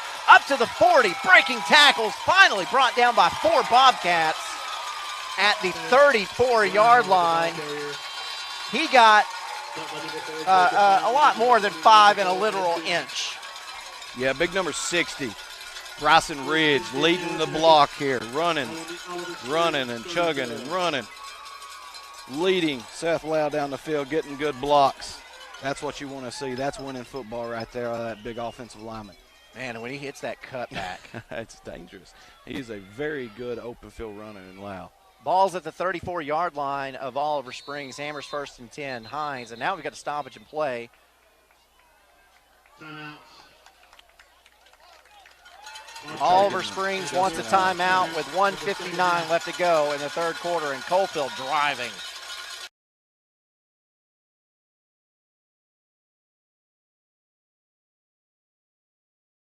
Evans Mortuary has been serving the needs of families in and around Roane County since 1976.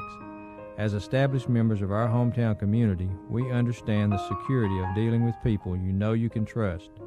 We build our reputation on this trust.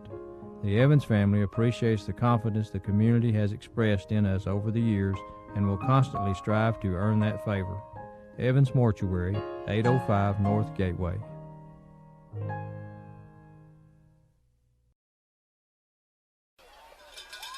Back at Rochelle Field, going to try to give you some scores of interest. We still, at the half, have Roane County, which is Kingston, Kingston and Pigeon Forge tied at 0 at the half. That's a slugfest. Oh, boy, ain't it? Yeah. Last score update we have, Anderson County at the half up on East Hamilton 40-0. Sweetwater up on Tellico Plains 30-18 at the half. Greenback over Midway 20-0. And Meigs County on top of Polk County 35-0. First and 10 here for Coalfield. Hines fakes a handoff and then hands off. And tackled in the backfield is Bowling. Jacob Hillman coming in, 5'10", 172. The junior coming in, making a really good tackle. Coalfield, Hines. Beat the offensive blocker. Secured the tackle. Loss of about half a yard will bring up second and 11. And we are under 90 seconds left to play in this third quarter.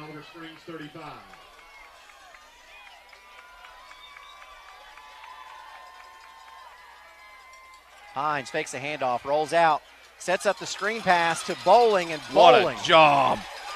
Great job by number 22, Hayden West. I'm sorry, number 22, Cameron Stockton coming in, reading the play, making a really good tackle for loss there. And Coach Henry is talking to the official. He wants something. I'm not sure what he was looking at, but let's look at this Chuck Fleischman replay. If we watch the cornerback here do a really good job defeating the block, running through the blocks, avoiding the blocks, and making a tackle. A loss of 5. Ball spotted at the 40 makes it 3rd and 15. And Hines lines up in the shotgun. 3 wideouts to his right, 2 to his left. Hines is going to keep it on that quarterback draw. Has some running room, and wow, he's drilled as a flag comes in. Brandon Nation lowering the boom there.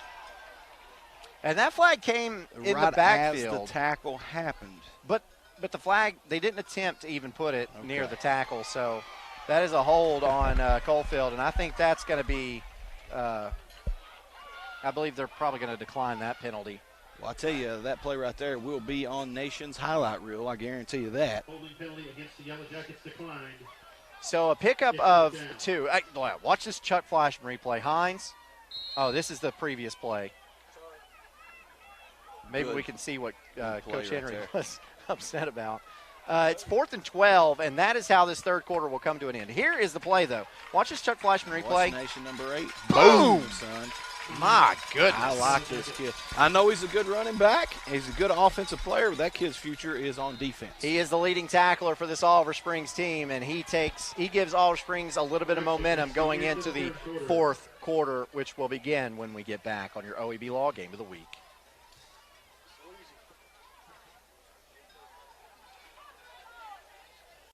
Treasure needs to run. And the Hot Water Wars. A Renai tankless water heater gives you an endless supply of hot water for everything you need to do. Feel the comforts of home with natural gas. Natural gas tankless water heaters cost almost 3 times less to operate annually than the electric models. Make the switch today. Renai, hot water for all. The Harriman Utility Board is committed to providing safe and reliable natural gas service to our customers in Harriman and Roane County through the use of safe operational procedures with trained and knowledgeable personnel. An odorant is added to natural gas and maintained to a certain level so that in the event of a gas leak it can be easily detected. If you smell or suspect a natural gas leak, please call the Harriman Utility Board at 882-3242. We can be reached 24. Watch for fate. Back at OEB Law Game of the Week, Landon Lau in punt formation gets this one away and takes not much of a bounce, but that ball lands inside the 15-yard line. So now Oliver Springs does start this drive backed up. That's a great punt right there for Lau and Coalfield. It backs Oliver Springs up into some uncomfortable position. Get a penalty. Couple stops here, and they're getting close to danger territory. So let's see what Oliver Springs does. Now, while we were in break, you got to glance at the stats. What stood out to you there? Identical, right down the middle. Very similar all the way around. No stat is standing out. Hammers 1st and 10. Elliott in that shotgun formation handoff goes to Hill. Hill is covered up and tackled for a loss of 2. We'll bring up 2nd and 12. Look to be Landon Hill coming in hot there, running through the block and making a really good tackle. 10, Elliott in that.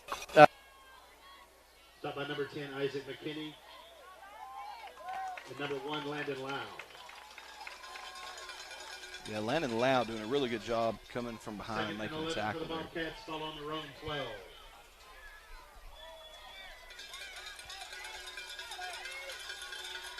So same formation. Tight end to the right. Elliott is going to let this one go way downfield and overshoots his receiver by about 5 yards. Again, trying to take advantage of having one-on-one coverage, but has thrown it too far both times. Well, that time I'm going to blame the wide receiver. He tried a double move there, which slowed him down tremendously, and he was never able to catch back up to the football. Oliver Springs likes seeing that one-on-one coverage on the outside. You got to do something to back up these defensive backs of Coalfield. So you got to take a couple 50-50 ball chances down the field and hope you strike one of them. This time Elliott sends 2 wideouts to either side. One man in the backfield is Brandon Nation. Nation gets the handoff up the middle. Not anything there. 3 and out for Oliver Springs, and they'll punt this football right back to Coalfield.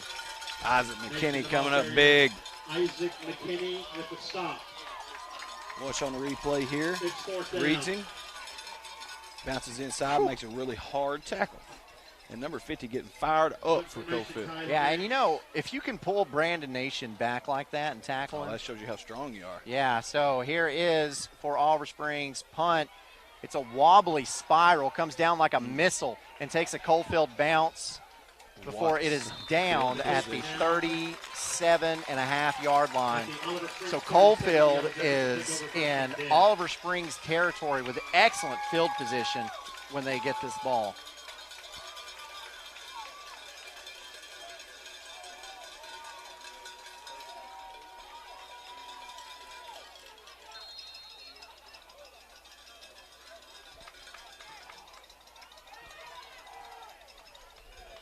What a heavyweight fight we've got here. Yeah, this is a slugfest. And you see very little changes out of that Oliver Springs defense. And why? There's not been an enormous amount of success for Coalfield offensively. Handoff. This goes to Landon Lau. Lau crosses the 30 down to the 38-yard line. Tackled by Nation, and Nation is slow to get up. And that's because Landon Lau, when he was being tackled by Nation, fell on top of Nation's stomach area. So it's probably knocked the air out of him. Yeah, he's patting his stomach. I think you saw that one right. His full weight fell on him. And Landon Lau is not the smallest guy on the football field. Not at all. And you hope that Nation is okay, because he is such a game changer in this game. He's great with the football in his hands on offense, and he's your leading tackler on defense. Oh, yeah, and if I'm Coalfield, I'm coming out and I'm running right at him or his replacement right here. Yeah. It's just good strategy. That's one of the best defenders on the football field tonight. Yeah. So you see Coalfield, I think, their style of play tonight, lining up in that T formation and really coming at you with their big backs and the way they run the football, you can see that it's worn down this Oliver Springs defense a lot, I think. Oh, it absolutely has. And it really takes an effect on you in the second half as you see players slowly starting to get up, and it takes a toll on the body, this type of football. So let's see who's been working harder in the offseason all season long. Weight room is imperative if you play this type of football. First and 10 Yellow Jackets, following Oliver Springs, 28. So a Hammers first and 10 for Coalfield after that long run by Lau. T formation again for Hines. This time going from right to left, it's Seth Lau. Lau met in the backfield and tackled at the 35, a loss of about 5 on the play. Tucker, I'm sorry, that was Gavin Hill again, 5'11", 153. Senior. Just comes off that block. Yeah, he's a really good athlete. It's like he's playing peekaboo. Second and 15 for the It's like he's not there, and then bam, he's there. Just like that. And he's usually coming with the boom, too. So loss of 5 brings up second and 15 as we move to close to 9 minutes left to play in this football game. Young quarterback Hines, hands off to Landon Lau, going from left to right. Lau's got a lot of running room, and he is tackled around the 22-yard line. Landon Lau, the ball carrier. A good pickup of about 13 will bring up third and short.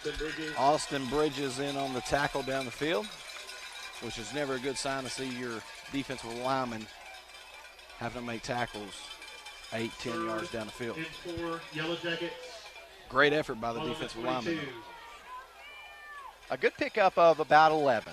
So Coalfield's got a third and manageable here, and I dare say this is 4-down territory. It looked like Nation's replacement is the quarterback for Oliver Springs.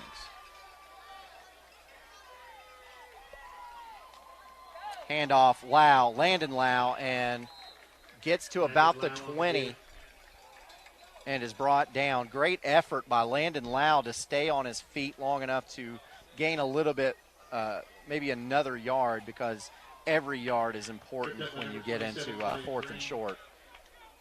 As you see this, look, he just keeps it going. He just keeps it going, and then falls forward. Ball's at the 21. Looks like they need to make between the 19 and 18-yard line. Big 4th down right here for Coalfield. Hines under center. Hard count. Takes a snap. Handoff going from left to right. Landon Lau's tackled in the backfield. Turnover on downs. Hunter Atkins coming in huge with a good tackle there. Look at this Chuck Flashman replay. Yeah. Got him by the back of his legs. Huge turnover there. So now Oliver Springs will have it with the Hammers 1st and 10 on the Bobcat 20-yard line with 7:39 left to play in the game.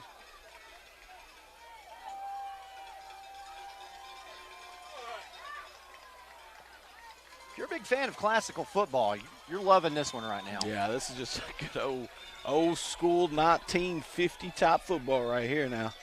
Elliott, shotgun formation, man in the backfield. Low snap. Fakes the handoff, and now Elliott's going to keep it. Picks up a yard before he's brought down.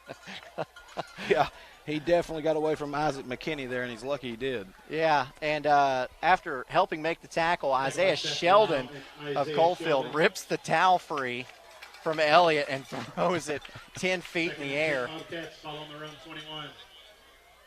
And I like how he did that in one smooth motion.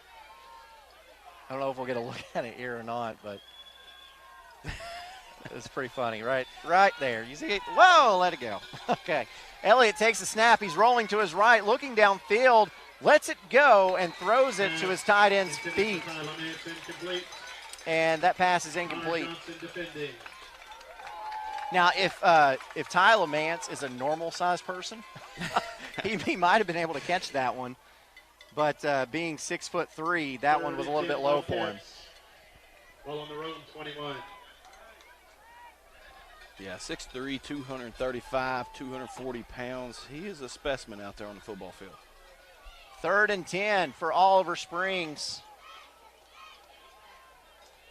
Another big 3rd down as Coalfield has forced 2 straight 3-and-outs. They're looking to make it 3 straight. Tight formation to the left. And we've got movement. That's a 5-yard penalty on Oliver Springs. And so instead of 3rd and 10, you're going to have a 3rd and 15.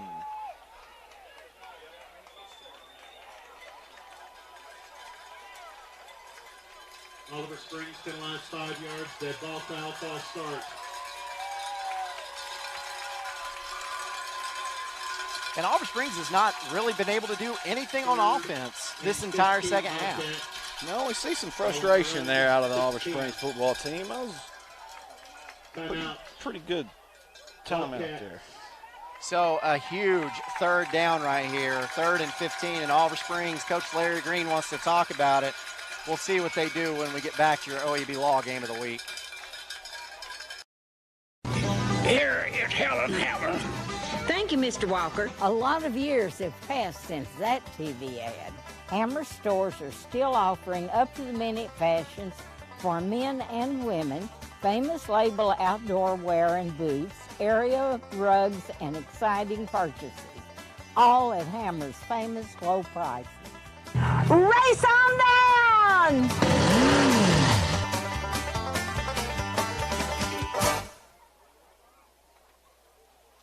So here we are at Coalfield. Let me set the scene for you. It's 8-7. Stats are basically identical. And, yeah, the only difference in this game is that Coalfield went for 2 and got it, and Oliver Springs kicked an extra point and got it. That's a 1-point difference. However, in this second half, Oliver Springs has not been able to move the football as well as Coalfield has. And the Bobcats face a 3rd and 15 right here, deep in their own territory.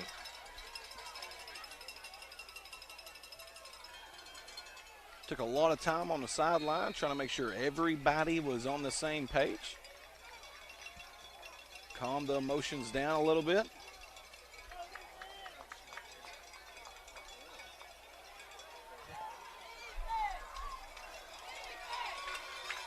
Elliott comes out, 3 wide receivers to the short side of the field, bobbles the snap, picks it up and runs with it, and he's tackled.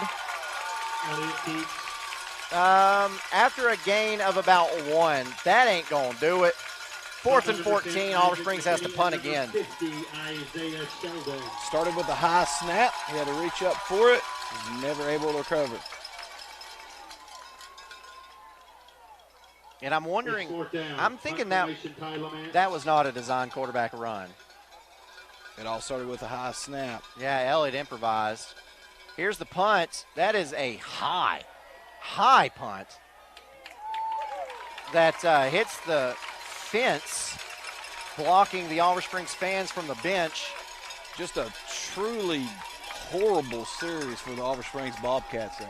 Yeah, and then when you need a pretty decent punt with probably a pretty decent roll because you are backed up in your own territory, you get a net 10-yard punt. And so Coalfield takes over with all the momentum, with the lead, and the clock on their side with a short field. I think I covered it right there.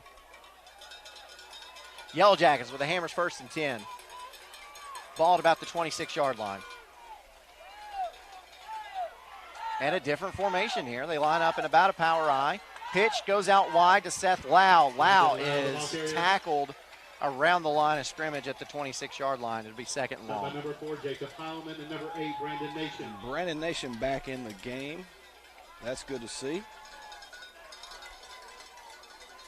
Yeah, that was, they call unfortunately for Brandon Nation, the same thing just happened to him that took him out of the ballgame earlier. So he's coming from behind a lot, making a lot of those ring tackles around the hips, and he's pulling them down right on top of him. So I know he's frustrated because I'm sure that is hurting. No gain, 2nd and 10. Back to the T set for Coalfield. Hines loses the football. It's on the ground. He's able to pick it back up, and somehow I think he gained a yard.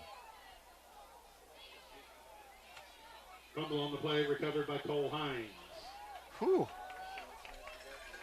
That would have been big for Oliver Springs. And number 50, Isaiah Sheldon's helmet came off during the play, so he's going to have to come out of the ball game. Hines did a great job getting back on that football after he lost it. So after a pickup of 1, it's 3rd and 9. So Oliver Springs, with under 5 minutes left to go in this game, Oliver Springs needs to stop right here. Coalfield again in 4-down territory. Hines under center. Going from left to right, fakes it, handoff. Fakes the handoff and going up to make the catch and being flipped end over end is Seth Lau. And that gets the chains moving. It's a Hammers 1st and 10. I'm glad somebody noticed the amazing play that he made and told him about it, because I tell you, that's a heck of a job to hang on to that catch right there. Has to go up high to get it, and then takes the contact, flips over, and able to hold on to the football all the way down. Impressive. 1st down, handoff. Trying to get around the right side. The ball pops out. And it goes out of bounds. That is the 2nd time in 3 plays that ball has hit the turf for Coalfield. But lucky for Coalfield, it took some Coalfield bounces. Whew.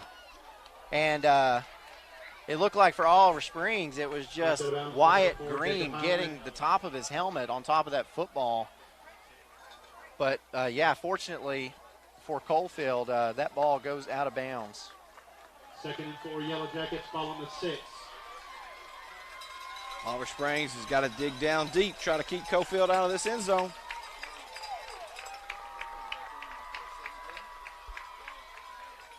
Handoff, Lau. Tries to go over left guard. Not much there. Touched immediately, but still fell forward. Pickup of 2. Should bring up 3rd and about 2. Stop by 54, Brady Jackson. Big Brady Jackson, the nose guard for Oliver Springs. And he got a better pickup than I gave him credit for. It's third and very, very short inside the 5-yard line.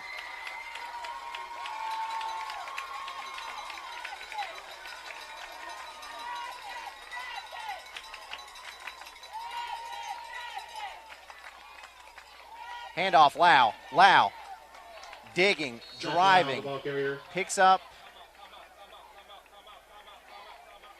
a yard or two. That's enough to move the chains. It'll be a Hammers 1st and goal. And if you are Oliver Springs, what you're looking at now is you're going to have to take your final timeout with 2.5 minutes left. You'd about be better off to let Coalfield in the end zone right here to give yourself more time to go down the field and score, but we'll see what they do. They're going to talk about it and come up with a plan, and we'll have your final 2.5 minutes when we get back.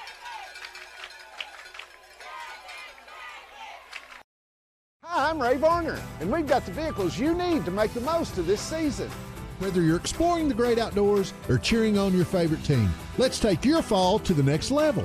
In a 2017 F-150 Crew Cab XLT 4x4, $38,990. 2020 Ford Escape Titanium All-Wheel Drive, $29,990. 2017 Subaru Outback Limited, $23,899. At Ray Varner Ford in Clinton, we are your East Tennessee Ford dealership. Come and see us today. Shop RayVarnerFord.com. Back at Coalfield, the Yellow Jackets with a 1st and goal around the 1-yard line with just 2:31 left to go in this game. We knew this was going to be a great game. Kingston and Pigeon Forge in the 4th quarter tied at nothing. That's a great game as well. Let's see what Coalfield does. Hines under center. 3 backs immediately behind him. Handoff goes to McKinney. And Isaac McKinney is in the end zone. Touchdown, Coalfield. Coalfield is going to go for 2 here. Why this is important? You get it, it's a 2-score game. You don't get it, it's a 1-score game. Center, 3 backs. As we see on the Chuck Fleischman replay, McKinney didn't have to do much there to score. And now Coalfield is going to take a timeout.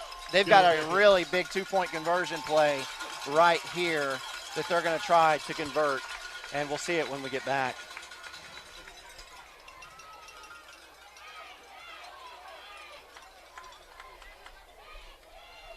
You've dreamed about the perfect house, a place to call your own, and a place to not only stretch out, but to grow. Auto Owners protects your house because to you, it's home. That's simple human sense. Ask Griffin Insurance Agency in Kingston if auto owners make sense for you. Happy to help, man. I was just over there talking to myself anyway. A big 2-point conversion play coming up right here for Coalfield. They wanted some extra time to talk about it, and that's exactly what they got. Again, the scenario here, Coalfield does not kick extra points. They go for 2. They got it the first time around, and they made the 2-point conversion. So now, if Coalfield makes this, you have a 2-possession ball game. That is very important, because if you don't, then Oliver Springs still has 2.5 minutes to try to score and tie this up with an extra point or win it with a 2-point conversion of their own. So here's Hines under center, power I formation, extra blockers to the left. Here's Lau, gets the pitch. He's brought down. The 2-point conversion is no good, and we still have a heck of a ball game on our hands here. Gavin Hill making the stop, man. And that is a huge stop here to keep that with a one score ball game. So let's look at this Chuck Fleischman replay. Yeah, Hill coming from that backside, trips Lau up. Whew. I tell you, of all the players that we've seen in this region, if you're telling me to pick one back to get you a 2-point conversion, I'm picking Seth Lau every time. And so it shows you the toughness of this Oliver Springs team to be able to stop him this late into the 4th quarter. total turnaround for the Oliver Springs Bobcats. You know, starting at, what was it, 0-4? Yeah. Devastating start. And, you know, they thought they were about to derail there a little bit and got the big win over Greenback. Things started happening. Drive summary, 7 plays, 26 yards. But importantly, Oliver Springs has no timeouts, and that drive took 3:56 off the clock. Which is impressive as to where they started with field position. You know, Oliver Springs, that whole drive was Oliver Springs' fault there of giving Coalfield the positive field position to start that drive. So with your Davis Funeral Home kickoff, it's Hayden Hicks. These two teams could play 10 times, and you're going to have a similar result, probably 10 out of 10. Gavin Hill back deep to receive with Tyler Bridges. Let's see if they change up their tactic here. Takes a run at it. Lets it go. It's an onside kick. The ball's on the ground. Coalfield has it. And that looked like an accident. I don't think it was. I don't think it was. The way he ran at that football so quickly. And see, here's the thing. That ball didn't travel 10 yards, but Oliver Springs touched it first. That's what the officials are talking about. This is Coalfield football. Watch this on the Chuck Fleischman replay. That right there. Coalfield needs a first down to end this thing, and Oliver Springs needs a turnover badly. First and 10 Yellow Jackets, ball on the Coalfield 48. You've got to get some pressure and strip that football away if you're Oliver Springs. Handoff. Not much there. Mind you, Aaron, there's been a lot of time. We've got a penalty flag back here for extracurriculars. Depending on who this goes against, this could be huge. 2:11 on the clock. Does Coalfield only have one timeout left? Yes.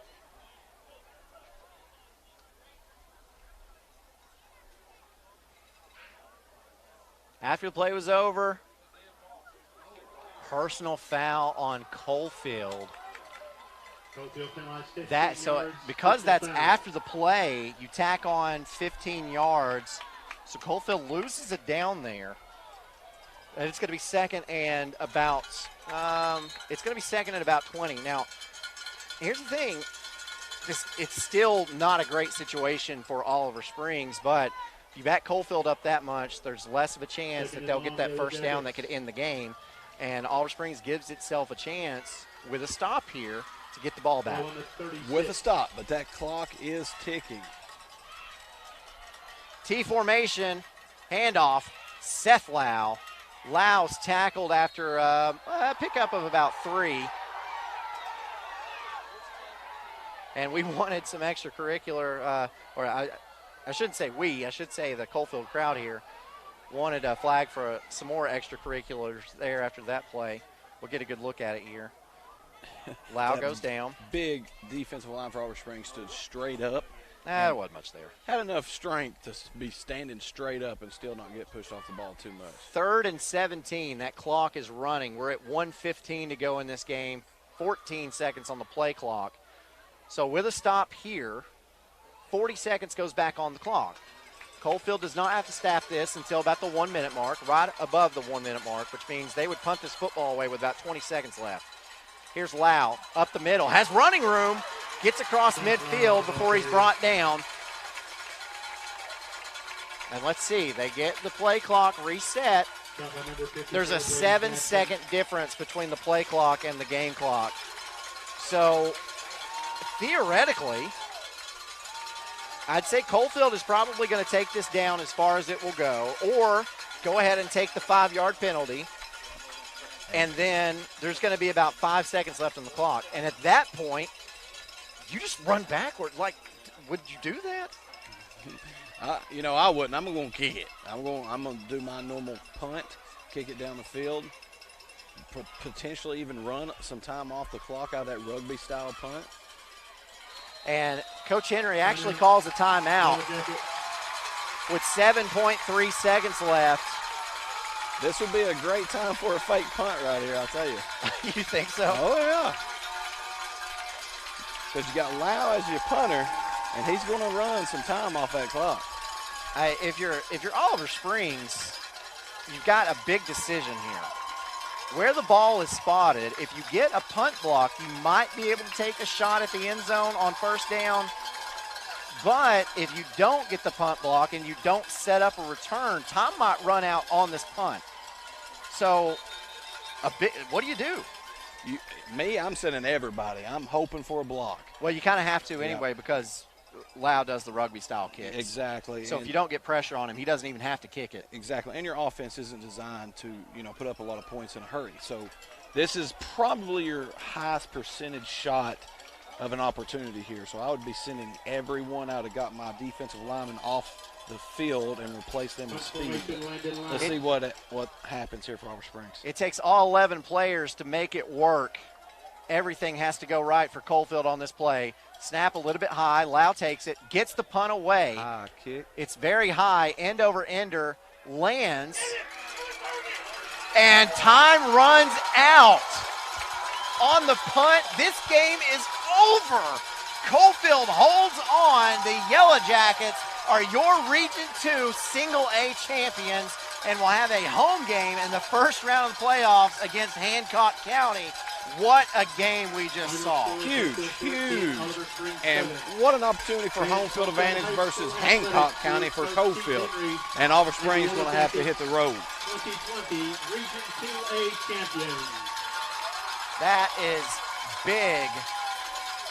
As we see Coach Larry Green meets up with Coach Henry. They share a moment, a handshake. Jared Henry there as well. Those coaches right there have a lot of respect for each other. Playoff action hosting Hancock County on Rochelle Field. So what's interesting, you look at it, and I think we mentioned this earlier, and I think it's very feasible to think that Region 2 gets the sweep over Region 1 in the first round of playoffs. If that's the case, you've got your 1 seed, your 4 seed, your 3 seed, and your 2 seed. Looking like Greenback is going to be probably your 3 seed now. And that's a team to watch out for now because I'm sure they're going to be playing some better football here in late in the season in the playoffs. So you'll have your 1 and your 2 on the same side of the bracket, right? Should. I'd like to draw that up really quick. It would be 1, 4, 2, 3, or 3. So, no, it would be your 1 and your 3, which would set Coalfield up playing Greenback in the second round of the playoffs. Oh, wow, what a matchup. Yeah. And, of course, all this is speculation. I believe Greenback, they had a good enough lead on Midway that they're probably going to win that game, which gives them a leg up, possibly, on the playoff picture. And you've got Oliver Springs still has to go to Midway next week and win that football game to seal down the number 2 seed, because if Midway were to win that game, then, hey, you got a whole different better keep an eye on that game, too, because that's going to be a dandy next week. But as it stands, Coalfield, gutsy. How about that onside kick call? I tell you, I still don't believe it was a call. I'd have to see the replay up close and personal or talk to the head coach. Let's get Brad Jones in on that, and let's make sure we get an answer from him this week.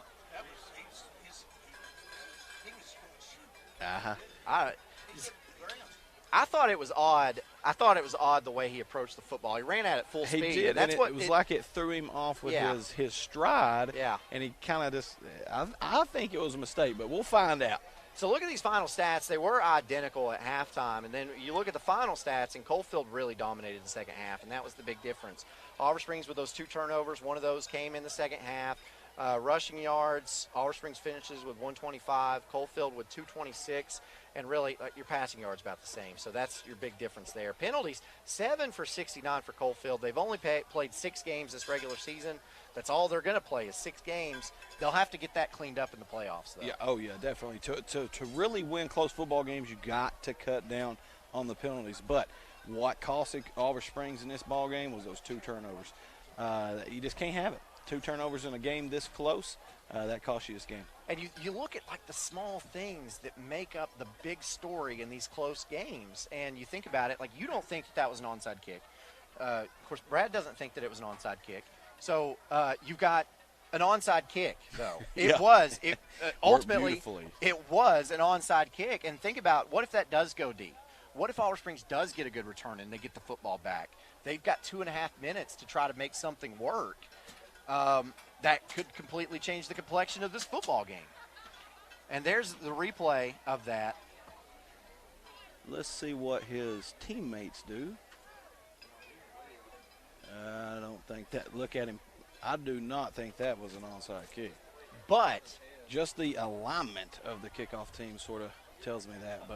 But this player for Oliver Springs, you're going to look at that in film study, made a huge mistake. Yep. That ball went 5 yards before he tried to jump on it. And when he did, he couldn't secure it cleanly. And that made a huge difference. But you see the time on the clock, 2:22. That's what Oliver Springs would have had. We don't know what kind of field position they would have had. They hadn't had a lot of success on offense all second half. So, it's up in the air. Who knows what would have happened? Well, shoulda, coulda. Yeah. And then another thing, they've got the 2 long pass plays where they've got one-on-one coverage. And if those connect, you've got huge gains. And if you hit one of those in stride, possibly, that's a really hard play to make, especially if you're talking about single-A football. But if one of those gets hit in stride, that could be a touchdown that you're talking about right now. So you get into these tight games, these really close, evenly matched games, the little things like that matter. Always. And I'll tell you something else that we would have talked about, that personal foul penalty at the end for Coalfield that cost them 15 yards. They needed a first down. If they could have got it, they would have ended the game. That kept them from getting it. Yeah, they you got to still clean ended up that winning. stuff up. You got to clean that stuff up because that will cost you later on. Yeah. So great learning experience. These coaches have a lot of really good film to do some really good teaching opportunities with their teammates, with their players to really get the best out of them because these 2 teams ain't done yet. No, they're not. And we could see a rematch in the playoffs between these 2 teams. How great would that be? That would be astounding. And you talk about a matchup, second time in the playoffs. Whew. Yeah. So we're going to try to stick around and give you a couple scores of interest when we can get them because we had a lot of games tonight that we were trying to keep an eye on. And I'll see if I can pull something up for you really quick so we can say that in the third quarter, Oak Ridge was leading Powell 28-14. So that's the latest that I've got on that one. Greenback was up over Midway in the third quarter, 27-0. So, Greenback's taking care of business. And how about this? Kingston scores in the fourth quarter. The Yellow Jackets up 7-0. Wow. A big fight down in Kingston. I tell you what, that's going to be a big game. I'd love to get some updates on that game, on how that is ending. Yeah, and a lot of people, if you remember 2 weeks ago in the 4A polls, people had East Hamilton in front of Anderson County for some unknown reason.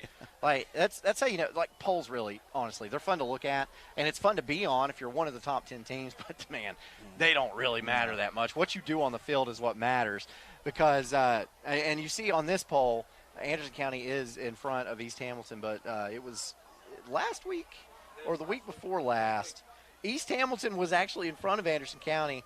The Mavericks win tonight over East Hamilton was never competitive at all, and that final score is 43-14. So yeah, Anderson County's really good. Oh, they are really, really good. And I tell you, here's another good game: is Tellico Plains 32, Sweetwater 30 in the fourth quarter. And we covered Sweetwater early against Rockwood. We really liked what we saw out of Sweetwater. Yeah. So behind late against Tellico. Yeah, they were an impressive-looking team. South Pittsburgh at the half, this is the last score we've got on this one. They were up over Sell Creek 64-8. Hey, here's another old-school football rivalry that we don't really pay a lot of attention to anymore, but that's York Institute and Livingston. That is an old-school football game right there, and you've got Livingston 15 to York Institute 7 at halftime right now. Wow. McMinn County was trailing Maryville at half, 7-0.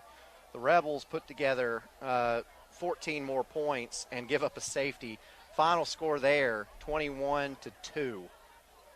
So we got a halftime score update with Sunbright 35 to Wartburg Central's 26. And, of course, we're trying to get some final scores, but not every game has gone final. This one kind of ended probably a little bit earlier than other games around the area because both of these teams ran the football quite a bit. And so you'll have that. But if you'll stick around, we will have the Five-Star Preps Friday night scoreboard show. And we'll have Queener and Cox giving you all of those scores once they come in. And those scroll across your screen there. I had the opportunity. You know, Brad let me do that show for a season.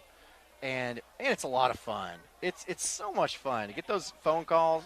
They take phone calls until about midnight. Oh, yeah. And you're getting those good late-night phone calls. Yeah, you get people calling in from all over the area. Frustrated. Talking about their teams and talking about Tennessee football. And, you know, back then, it was Butch's next to last year, I believe, when I got to be on that show with Jonathan Cox. And he called him Botch Jones. And he was not a fan at all. And, I encourage everybody to stick around for that one. Tune into it because the Friday night scoreboard show is a lot of fun. Well, I tell you who tunes into that every Friday night, and that is Judge Don Elledge out of Anderson County. Oh, yeah. He talks to me every time we have court about how awesome that show is. He tunes in every Friday night. It is, and that's why it gets so many viewers.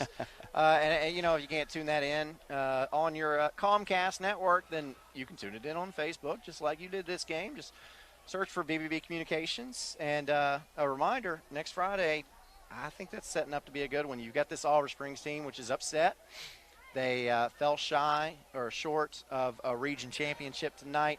You've got Midway. They're going to be mad. They're going to be mad. Coming off of a big loss to Greenback. And that's going to be a big one down south of the river. And we'll be there giving you all the coverage of that beginning at 7 p.m. And then that's it. It's going to be my first time broadcasting at Midway. Oh, yeah? Yep, coached some games there, but never broadcasted. There you go. It'll be a lot of fun. And then that's our swan song, buddy. That'll end it for us. And I shouldn't say that. I hope that Brad doesn't fire us and brings us back for next season. You're out of here. You know what, Brad? I'm sorry. We tried really hard this year. I promise you, we did our best. I hope it was good enough that we do get to come back. But, next week we'll wrap up a very insane, dysfunctional high school football season. Well, it really has. And what a thank you that we all need to give to Brad Jones and BBB Communications because of the opportunity. A lot of people weren't able to get out and watch their loved ones play football this year. So we were the only way that a lot of people could see the games. And thank you to OEB Law for providing that service to so many people in our area. I've heard so many people, personal messages, Facebooks, phone calls, thanking us for this, what we do here, showing highlighting their loved ones in this area. So it means a lot to the communities. Yeah, and then the various sponsors that we've had all season long as well. You're talking Chuck Fleischman and Harriman Utility Board and Evans Mortuary, Davis Funeral Homes. You've got Hammers, of course. You've got Evans Mortuary, Oak Ridge Utility District, S.L. Bowman & Sons, Ray Varner Ford, and Griffin Insurance. It's been a good year, and we thank our sponsors for being along for the ride with us. As you see on your screen, Mr. Seth Lau, that senior. And that's some adults he's standing by, guys. He's a full-grown guy. He's a big dude. And you know what's funny? We got some friendly competition there.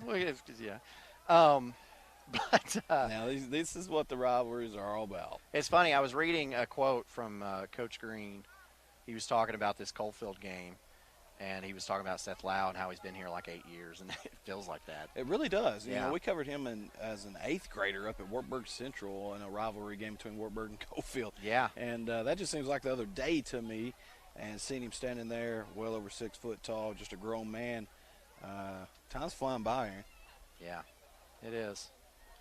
I enjoy it a lot, though, being able to see these kids grow and come into their own. So I I don't know. I'm just happy for this opportunity. We saw a heck of a game tonight, and I'm blessed to be here for this one. Coalfield wins it 14-7 over Oliver Springs. The Yellow Jackets, congratulations to them. Region 2 Single A champions. And what a season for them. That wraps it up for them. They'll have next week off because the Oneida game got canceled, and then they will have a first-round playoff game the next week right here at Rochelle Field against Hancock County. So we'll be following all these local teams as we get with it. So, yeah, next week we will be at Midway. It's Oliver Springs Midway. So stick around right now as we'll have the 5-Star Preps Friday Night Scoreboard Show coming up next, and we'll get you some final scores with David Queener and Jonathan Cox. Thank you so much for Brad Jones, Jonathan McGuffin, Chris Brickey, James Gibson, Chandler Jones. I'm Aaron Harvey. I hope you've enjoyed this game as much as I've enjoyed calling it. So long, folks. Football is back. And OEB Law is excited for a season full of big hits, perfect plays, and those nail-biting near misses. If you've been injured, OEB Law will come to your defense and tackle any obstacles blocking you from scoring the full and fair settlement. Call OEB Law 865-546-1111 and turn your wreck into a check.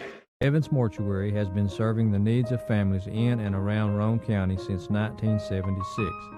As established members of our hometown community, we understand the security of dealing with people you know you can trust. We build our reputation on this trust. The Evans family appreciates the confidence the community has expressed in us over the years and will constantly strive to earn that favor.